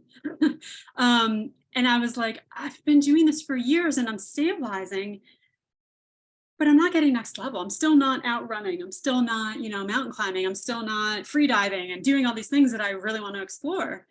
So what's it going to take, let alone if I have to somehow come up with all the money to pay for all this stuff? Oh my gosh, I just saw a message from a high school friend. Hi, Rory. But anyway, let's leave it at that because I think the chat, there might be some people there. Okay, cool. Now, Kelly, and so how does your food intake look like nowadays? Like, are you at a vegetarian level, or you do eat every now and then? Like, how does it look like right now? I'm transitioning mostly off of solid foods. I'm kind of seeing to kind of enjoy time with family, like some solid foods on weekends, and then really liquids during the week. Originally, I was thinking juice fasting, and now I'm really just freedom, just water. And then I'll do dry when I feel called to it, but really listening to my intuition. So no hard and fast rules. I don't even have specific benchmarks. I think it's, for me, I'm already seeing it's just going to be a really beautiful natural progression. And because I'm allowing that, I'm actively able to integrate the emotions as they come up versus feeling resistance. And like, no, I said I was going to dry fast, but my emotions are telling me I want something else. Yeah. Kelly, so when you do eat, do you follow any particular diet or restrictions, or you can just eat whatever you want?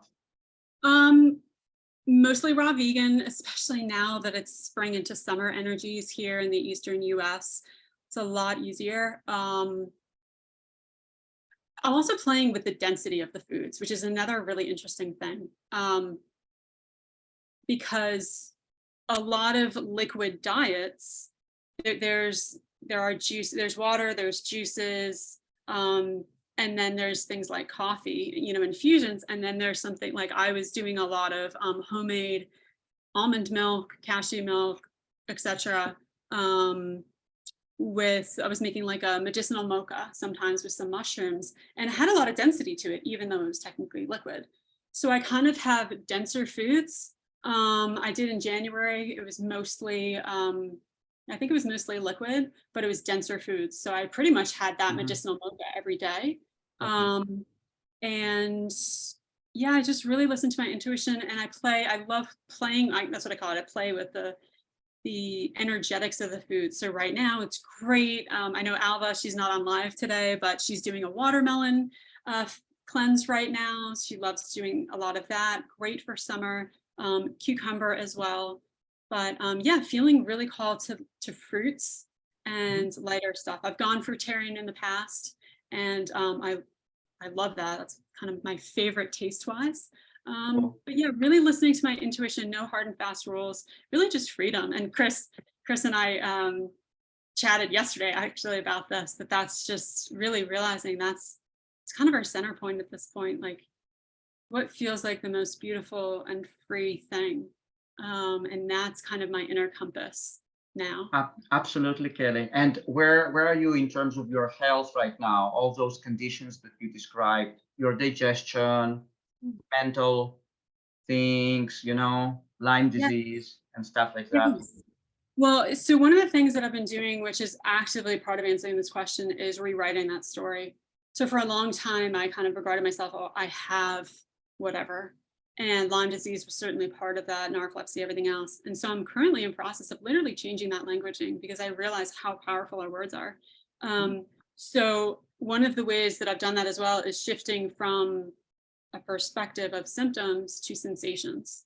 So I still have presence of sensations at times, and they can oscillate quite dramatically. So even last night and this morning, literally just before we got on the call, I reached out to Chris. He knew I had this call coming up. And because I knew last night, I was like, something's terribly wrong.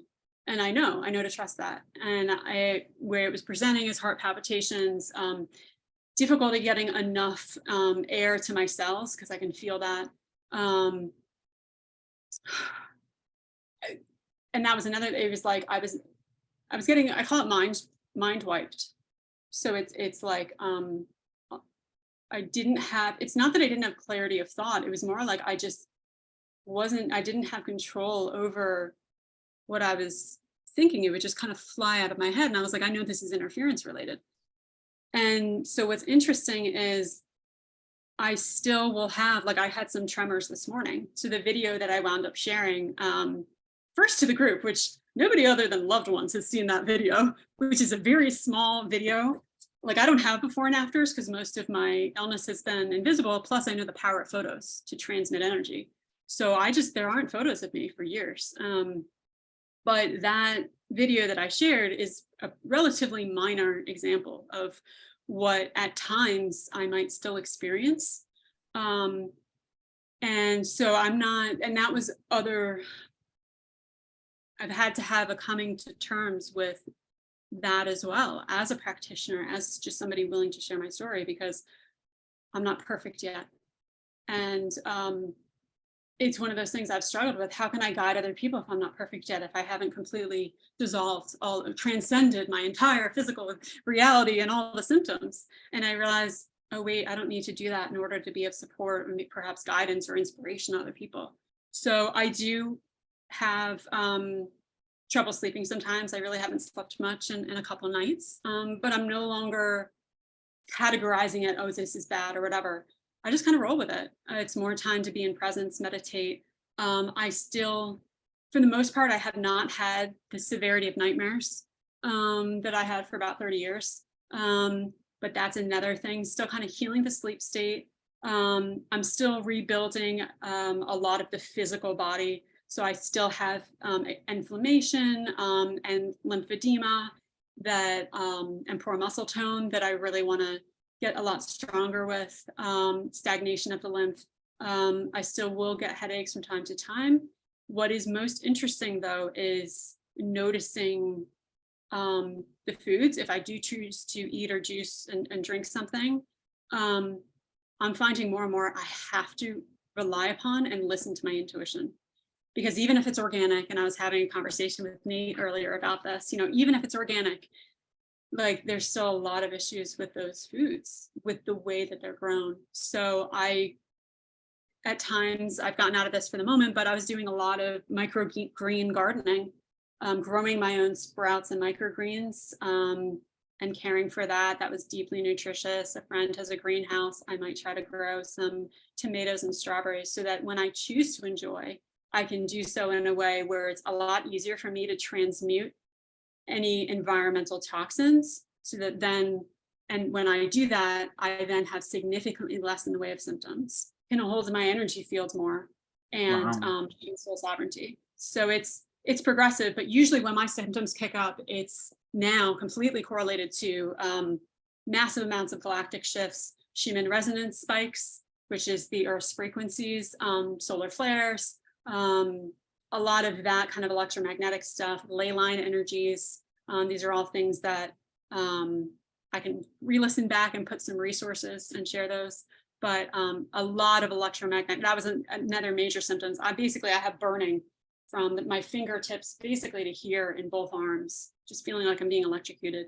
Haven't had it this bad in a couple months, but it kicked up this week. So yeah, a lot of different types of symptoms that are still present, but I'm functioning. Yes, and you're med free. Also, you've been med free. You mentioned for about 3 years so far, right? Yeah, it's 3 years, and I would not have.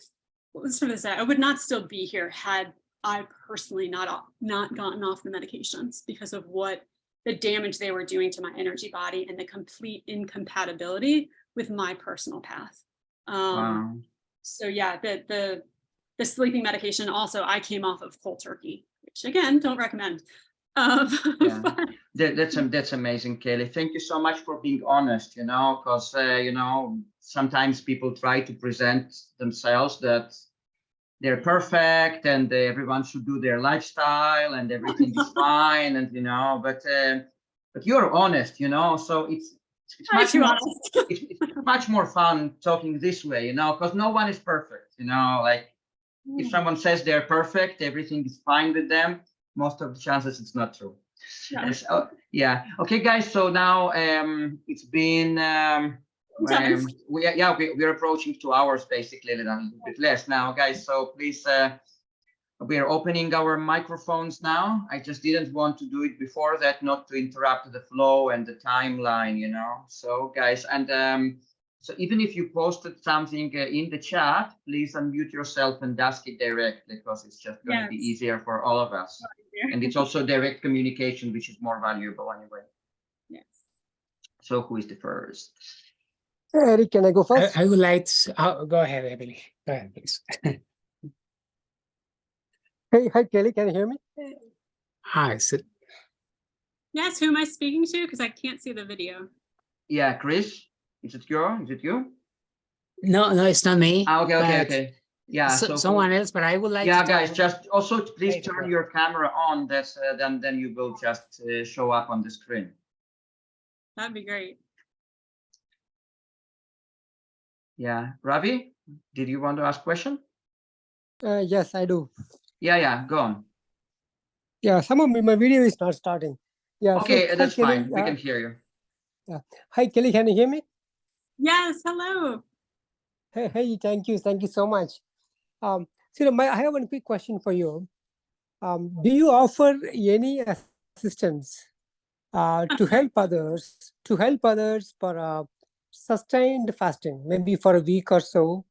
Because I want really some external motivation that can encourage my sustained fasting for up to 1 week or so. Do you offer any assistance? I live in the US also. So if you offer any assistance in person, I would like more help you to come and see wherever you are. That I allow to do that. Thank you. Yes, I think so. The question was, do I have any guidance for sustaining the fast? Or Yes. But to prolong fasting, maybe for up to a week or so. Yes. Yes. So one of the first intuitive things coming to mind is, what is your inspiration for doing this? Because often, if you don't know your why you're doing something, it can lead to blocks being able to holistically align with what it is that you think you want to do, but there are blocks. And that's actually a little bit of the shadow work. So that's my first thing. It's like, why do you want to do this? Are you just curious, or is there a specific reason? Did you read something and, oh, this person's journey, once they got to 7 days, they experienced this, and I want to experience that? That's one of the first things I usually guide people to take a look at. On the physical side, I usually meet clients where they're at. So if they have no experience fasting, I say start with intermittent fasting. So depending on where you're at, starting with that, and then your physiological response to that, because your body will start shifting. So some people in the beginning, another way to look at it is, well, what are the blocks that you know are there to continuing and confronting those physiological changes and the fears and the limiting beliefs? So it's like some people, the moment they get hunger pains, they freak out and they go back. They can't handle it because they don't really understand what it is, what it means, and that the physical stomach will literally start shrinking and it can, crank a little. So taking a look at your personal experience and your progression, your body and your intentions, I think they're actually the blueprint to what you need to do. Now, I usually say, start with a couple hours, start with a day, then maybe go 2 or 3 days, do that 1, 2, or 3 times, then add a day. So in the past, I've done that. I've done 1 day, then I went to 2 days. Then I repeated that a couple times, and then I did 3 days. Then I could jump to 6 days. The time when I did 17 days, it wasn't a conscious sit down, I'm going to do this and plan it out. It just kind of happened for me. I'm also very different than most. I haven't had physical hunger in, I don't know, probably 30 years. But again, I think I was resonant to this chronic living perspective, and then was eating stuff, let alone amounts that were right for other people, not right for me, which also led to developing a weakened body and everything else that then progressed, then needing medical treatment seemingly. So I would assess where you're at. Chris happened to share on one of the websites, I think it's Breatharian World. No. Correct me if I'm wrong later, Chris, but I hadn't heard of the levels of breatharian before, or I think I had through Reynaud, but I'd forgotten. And he reminded me of that this week. And there's an actual description by Nicholas, I forget his last name, but I just am so new to even there being other people in the world who are interested in this, let alone there being websites with information. And perhaps we can link that below later. But on that website, it shows 4 levels of chronic living. And level 1 is really kind of no awareness, most individuals. Level 2 is having a conscious awareness and perhaps even an intention to connect in this way. Level 3 is where I feel called to for the moment, knowing that level 4 and beyond is where I'll eventually be, whether that's, in 3 years or 30 years or 300 years, because we can all live longer than we think we can. That's up to you. So that would be one of those are a couple touch points. But on the physical side, if you get hunger pains, warm water, just warm up that water a little bit to slightly warmer than room temp or warmer than body is phenomenal, because that gets everything to relax, and doing things that help you to relax, as well as in the beginning, positive distraction. So maybe set up some goals like, I'm gonna, this TV series I've been meaning to check out. When I go through this experience, say fasting for 3-6 days, whatever, I'm going to enjoy that show.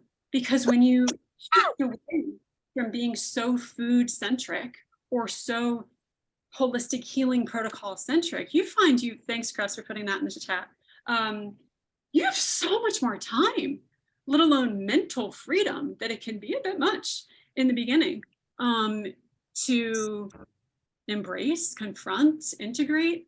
And so that's what I would do, address on every level, like, what's my physical body feeling? Like, is it ready for this? How's my energy body feeling? And working with a practitioner in this way can be really beneficial, because we all have blind spots. And often it's not a matter of looking closer and getting more intricate to things. It can be a matter of, taking a step back, looking at the forest through the trees, but keeping in mind, and this is one of my kind of unintentional superpowers, I have a unique ability to see the potential in things, which is not great in the human level at times, because it can lead to a lot of disharmony with the here and now, and the drama and trauma that's so prevalent in society. But being able to kind of know where you're going, know where your intention is, seeing, like I said, the forest through the trees, but maintaining that awareness of the oneness of all, and the individual tiny little fly that's sitting on that particular leaf of that branch of that tree.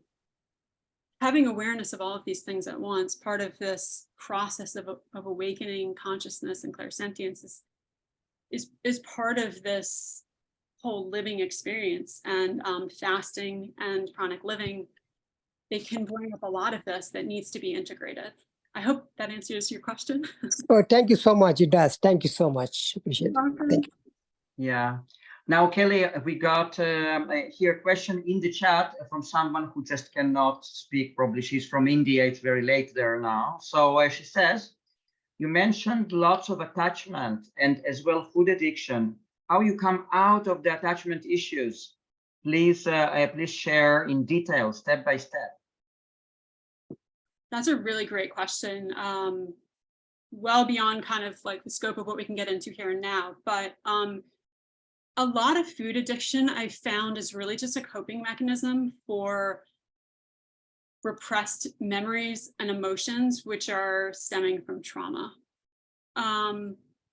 We all, in my experience, we all have layers and levels of trauma, even if we've had a perfect childhood and a perfect life thus far, seemingly no challenges.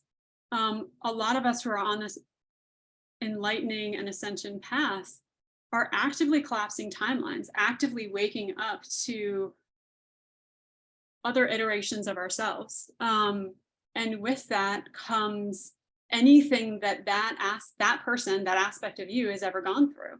So even if in this life you've never experienced child loss or experienced abandonment issues or abuse or anything, as we continue enlightening and awakening, we're increasing our connection with any aspect of us that's ever been, and kind of bringing that home and through for integration. So often what I find, especially in this quantum healing and quantum clearing and healing experience, sometimes food addictions, there are tethers and attachments to things we haven't yet been able to unearth because of blind spots. So that's in a kind of a big picture thing. In a small picture, food addiction, I found for me, it was, like I said, a coping mechanism for really empathic entanglement. There was a lot of, half of my family is Italian, and there's a lot of emotion and drama and energy there. And I communicate in kind of a different way. So sometimes the way people would express, I would internalize it in a way that didn't feel good. And it wasn't maybe necessarily that they were angry or yelling, but it was just kind of discordant to my energy field. And with society, the way that mainstream media is, and the way in which so many of us have been part of like the reincarnation cycles and not been able to fully resolve our trauma, it keeps coming up. And frankly, sometimes we just don't want to deal with it. And so it can be part of this numbing process. So food addiction, usually I'll begin to take a look at, all right, what attachments do we know of are in the immediate family? How are your relationships? Because there are so many foods, especially I would take a look at the specific foods that you were craving. For me, I was craving tomatoes and tomato sauce specifically for years. And it's funny, I got a Oracle deck card a couple years ago. My first Oracle deck card, I think it was like the Green Witch Tarot or whatever. It was just all foods on there. And I just liked the alternative perspective, like food, energy. And I remember I was just looking at the images, and I came to the one that had tomatoes on it. And underneath it, it said love, that the emotional connection that we feel often through tomatoes is love. And I still remember grapes, the word on that card for grapes was abundance. And those were the two cards that I felt most drawn to at the time. And then I was reflecting on, wow, like tomato sauce, especially home cooked tomato sauce, it's like, that's the way in which my family expresses love. And so when I first went away to college and was feeling lonely, like my mom would literally bring frozen tomato sauce home or to me at college, and I would sit there and eat it with a spoon. I didn't realize at the time I was craving love, connection. On the flip side, I find when my relationships and with my connection with myself is really good, when I'm pursuing my passions and creativity, food is the last thing on my mind. It can be a point of celebration and connection with people, but it's like any food addiction completely disappears during that time, which is, I found very interesting. So it's a multifaceted approach. Start taking a look at foods. There are resources out there to see, what the energetics of the foods that you're craving or using. Often, if it's especially binge eating, it's usually carbs, sweets. We're trying to, get all the pleasant feeling hormones in the brain going, usually because we feel a lack of that because of our current life, a disconnection in some way. And this stems into a lot of looking into narcissistic relationships, parasitic attachments, even entity attachments. It's a multifaceted thing. It's a big issue that I don't feel like is given its due diligence in the medical and counseling communities. That's just my experience. So I like to take a really multifaceted approach to it because I feel like it's so close to freedom. It's like, and it's funny because Emily, who I met through this group, she offers a food freedom, just free chat on Saturdays. And when I found Emily, I started attending. And even though her perspective, her personal experience of what she's eating and that group is eating at the time could perhaps not be any more divergent from my current personal path, there's so many common threads. And I found in the last couple of weeks, just attending her, chat on Saturdays, starting to host my own meditations, like connecting with more people that are here in the chat. It's like, I feel good. I feel nourished. And so when I started feeling soul nourished, I no longer craved physical foods in the way that I did. And then it literally transformed. I can eat anything I want because, first of all, I'm not binge eating. And I don't have, literally transmuting these addiction energies because I understand them now. That's freedom. And now I can sit here and eat a piece of chocolate and enjoy it and not have symptoms and share with other people. And it's like, it's just gonna get better from here. And that's why also, to tie it into like, I don't freak out anymore when these symptoms arise. I have my tools and I am knowing and trusting that I now, with my silver cord reconnection and the work that I'm doing and the community that I'm connecting with and the community that, frankly, that I'm looking to build as well, that I am creating my own, the safety that I've been craving for years and needing for years. And with that, everything is shifting, and I totally lost my train of thought. It was a good one, but it's gone now. It'll come back. Yeah, we were talking about addictions. Okay, cool. Thank you so much. Okay, guys, do you have any more questions? Yes, I would like to step in a little bit. Ellie, thank you so much. Wonderful experience. My God, wow. I don't have words to explain all that you have shared with us and how I have felt. And in some parts, I think we all feel mirrored with some of your experiences. And it has been really, really useful. And thank you so much. I would like to ask a question about your general experience, because, for that, I just show this little, I guess you have read this book. Is the book that it's in Spanish? I'm sorry. Is the disease as a path? Is the German? No, I haven't left that one. Oh wait. All right. I think German. Okay, I haven't read it, but I've held it. I've held a lot of books. I got it in Spanish. I'm sorry, but it is. They try to explain that every disease has got a purpose. Yes. A purpose for your life, and when you find out the purpose, then you find out the cure, because the disease is not needed anymore. Then you have mentioned a lot of different kind of diseases that seems not to be related at all, but maybe they are completely related and entangled. Have you found out, or have you searched for a reason for all this experience, and why is it happening? It has happened to you, and what for? Where is all this leading you in your personal growth? Yeah, I love that question because I've gone through many stages of that. For a long time, I was like, what is going on? What is happening? And that was deeply entrenched in the illness experience and not wanting any part of it. And then a lot of self-pity came in for a long time of like, I was deeply entrenched in that, let's just put it that way. And then I kind of shifted to really more of an empowering place. So that, what I shared about the moment that morning when I woke up and I was like, I can't do this. I can't put the PICC line back on my arm. It's just a Band-Aid fix because we don't know what else to do. There has to be a better way.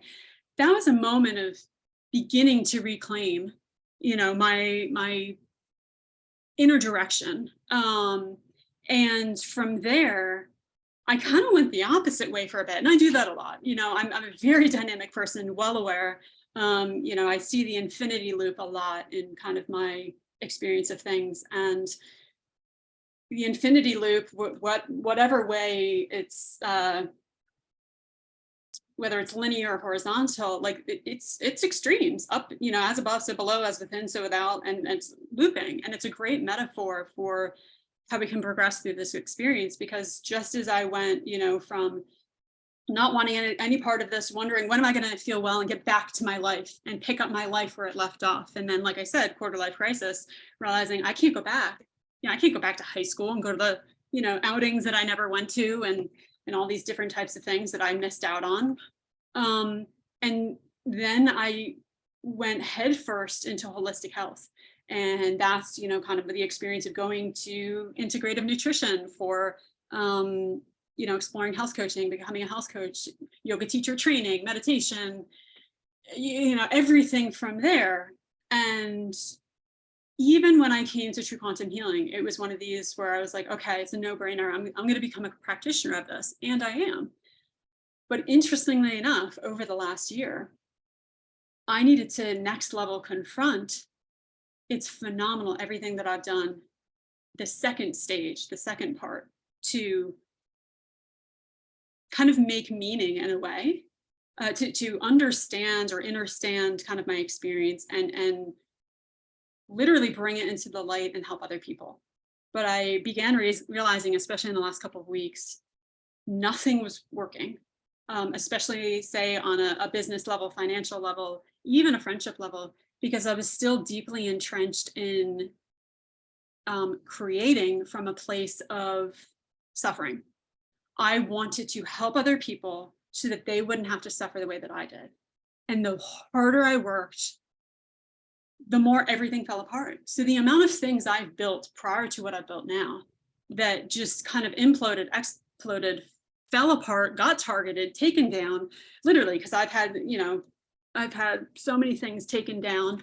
And I was like, this is crazy. I'm not even on like completely on mainstream media yet, and or social media yet.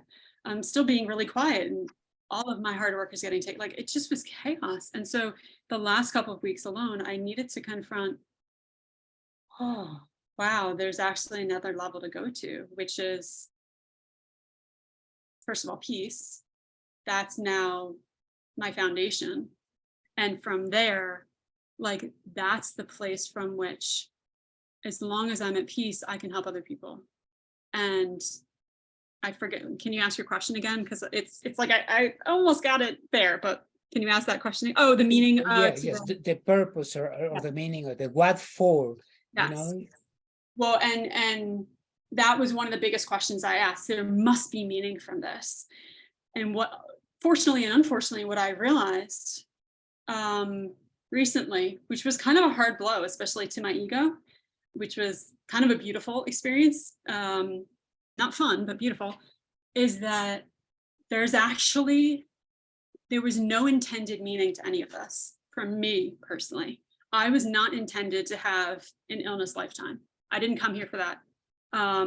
You know, I was thinking of, who was the gentleman in the wheelchair, and he spoke with the artificial intelligence voice, who passed, Black Hole Science, what's his name? Totally blanking on his name. Hawkins. Hawkins. Thank you. Stephen Hawking, yeah. Yeah, I was thinking of him this morning, and I was like, so a lot of the questions that I got asked about healing is, and I guide people to begin to confront, is healing is infinitely possible. However, whether or not you experience healing and at what level is a very personal experience, because some people genuinely are here to have a really soul transformational illness experience. And Stephen Hawking is, in my opinion, one of those people. Even the gentleman who played Superman, Christopher Reeves, you know, he had an incredible life, really athletic, and then the accident, and then how he lived life after that. Incredible soul experience, soul expansive experience in the human level. And so that's one of the things that I think everybody needs to take a look at for themselves, especially if they're in an illness experience. I was working so hard at trying to make meaning out of every injury, every illness, because I don't even touch upon injuries. every injury, every surgery, every illness experience, and then everything that kind of became collateral damage as part of that, like my relationships and my finances and everything else. And it was simultaneously like I could create all of this meaning, but there was no essence to it. It's like there was no meaningfulness to the meaning that I created to make myself seemingly feel better about everything that I've been through. And so just recently I realized I have to let all that go. And so even in preparation for today, I was continually this whole week trying to sit myself down to like write out my timeline of everything, like anticipating questions. And then I was like, I had so much resistance. So I did everything else. I tidied up the website and all of these different kinds of things that were also essential. But I kept seeing like, oh, wow, okay, you're going to write the book or the series of 3 books or whatever it's going to be. And that's going to be like, that's the Pandora's box that I've been carrying, that I can open that up, write the book, put it out there, and then it's done. And then I move onward. So I stopped coaching for a period of time. I stopped offering guidance. You know, I would help people if they came to me very quietly and individually, but I needed to take a complete hiatus from that because I realized I was still entrenched in trying to help from a place of suffering and a place of fear. And so even bringing back to the food addictions question from earlier, like taking a look at your fears is so important. And that's going to be on a physical level. That's going to be on a metaphysical level. And I love the book that you brought up too, because everything is all connected.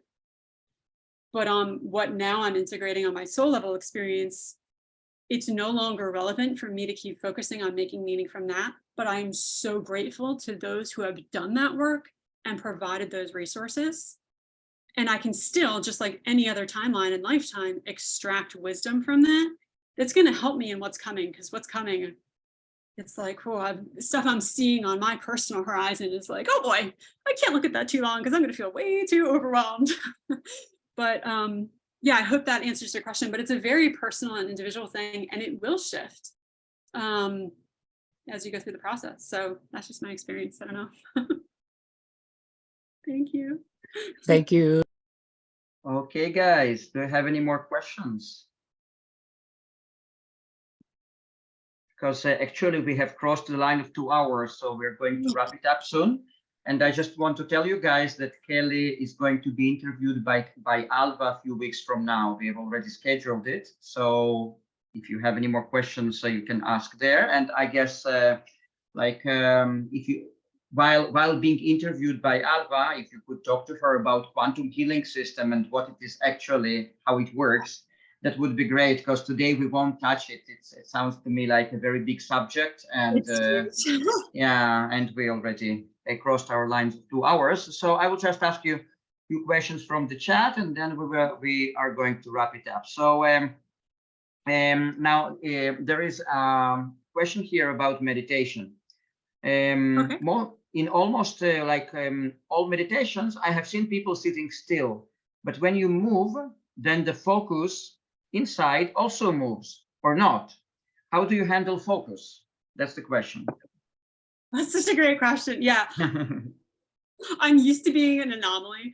Like one of my healer friends who is super weird, he calls himself that. He's like, you know, I knew I was super weird. I mean, he was a circus performer. He was really out there. He's like, and then I met you. You're really weird.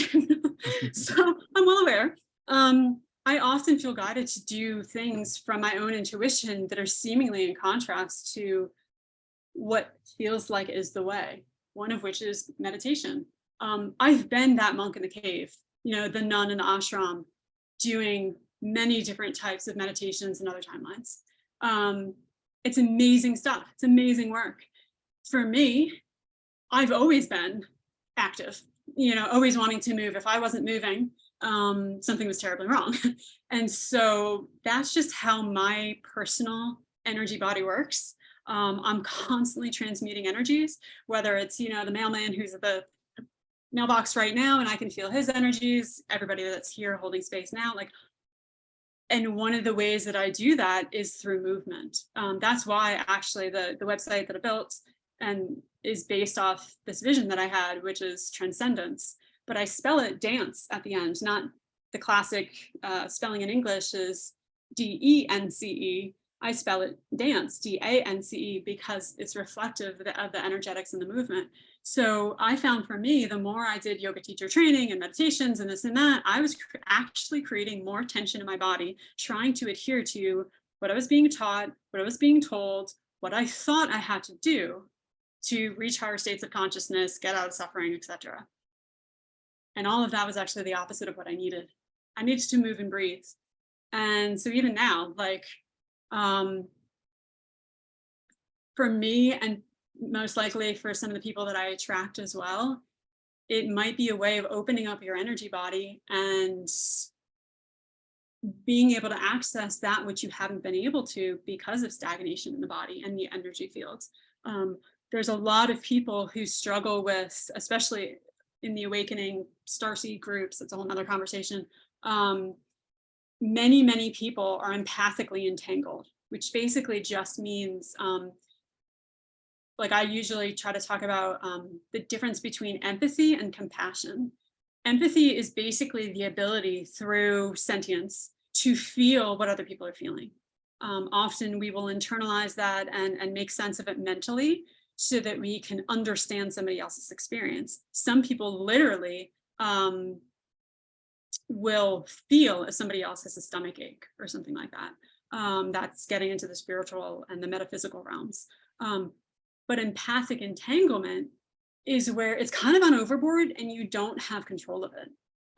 You don't have the ability to shut it off and attend your friend's birthday party and have fun and then go back and maybe do some energy work.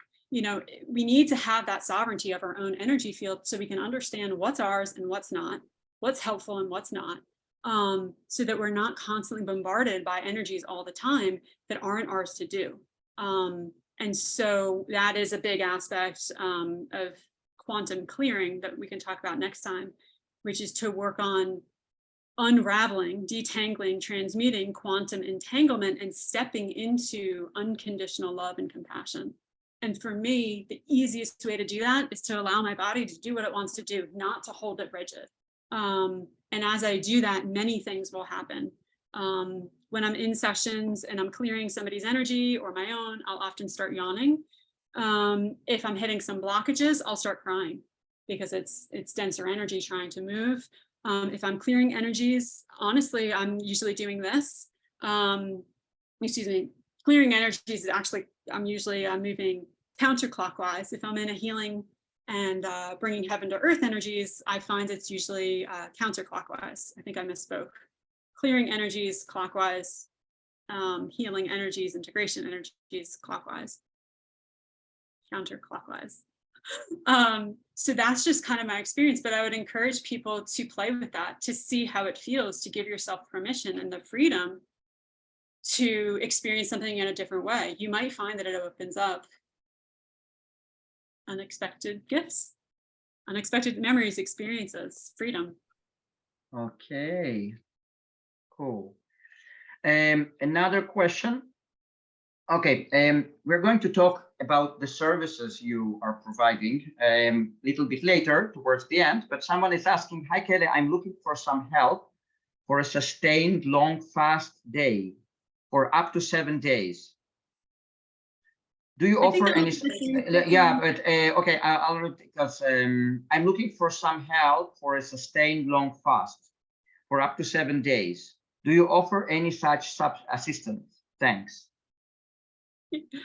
Great question. Yes, I offer, I just shifted to offering, I call it transcendence mentoring. So with that, it's 12 sessions in 12 weeks, which is a great way to, once you kind of decide, like, you know that you have a strong intention, you're not quite sure how you want to get there, whether it's healing, fasting, food addiction, etc.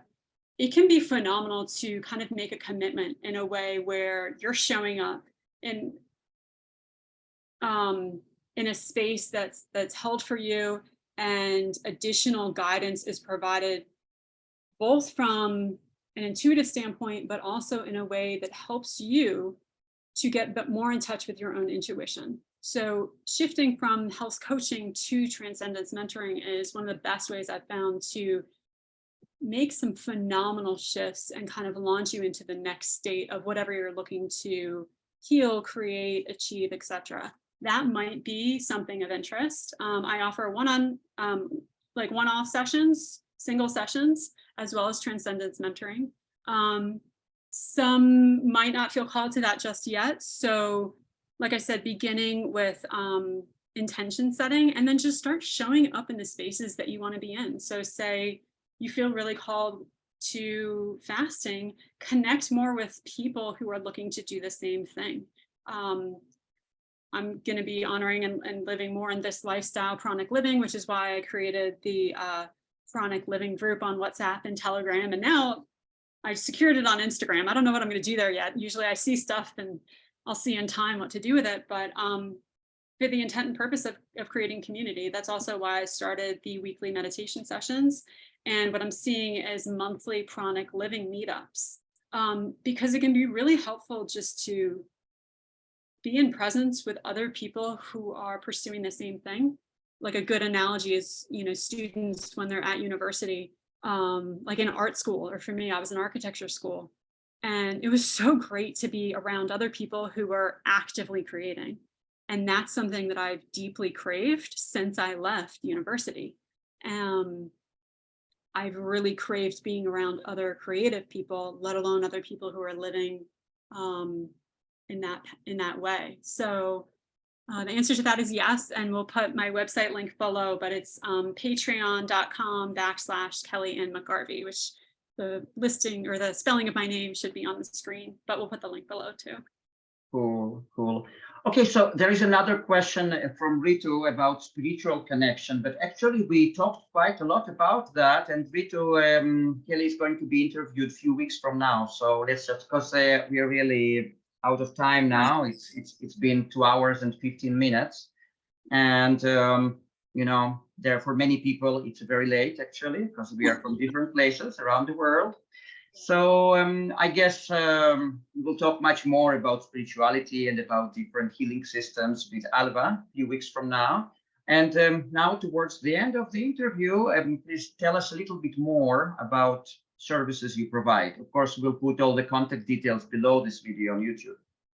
Yeah, so like I said, transcendence mentoring is it's really close to my heart. That's really what I'm so excited to be offering now.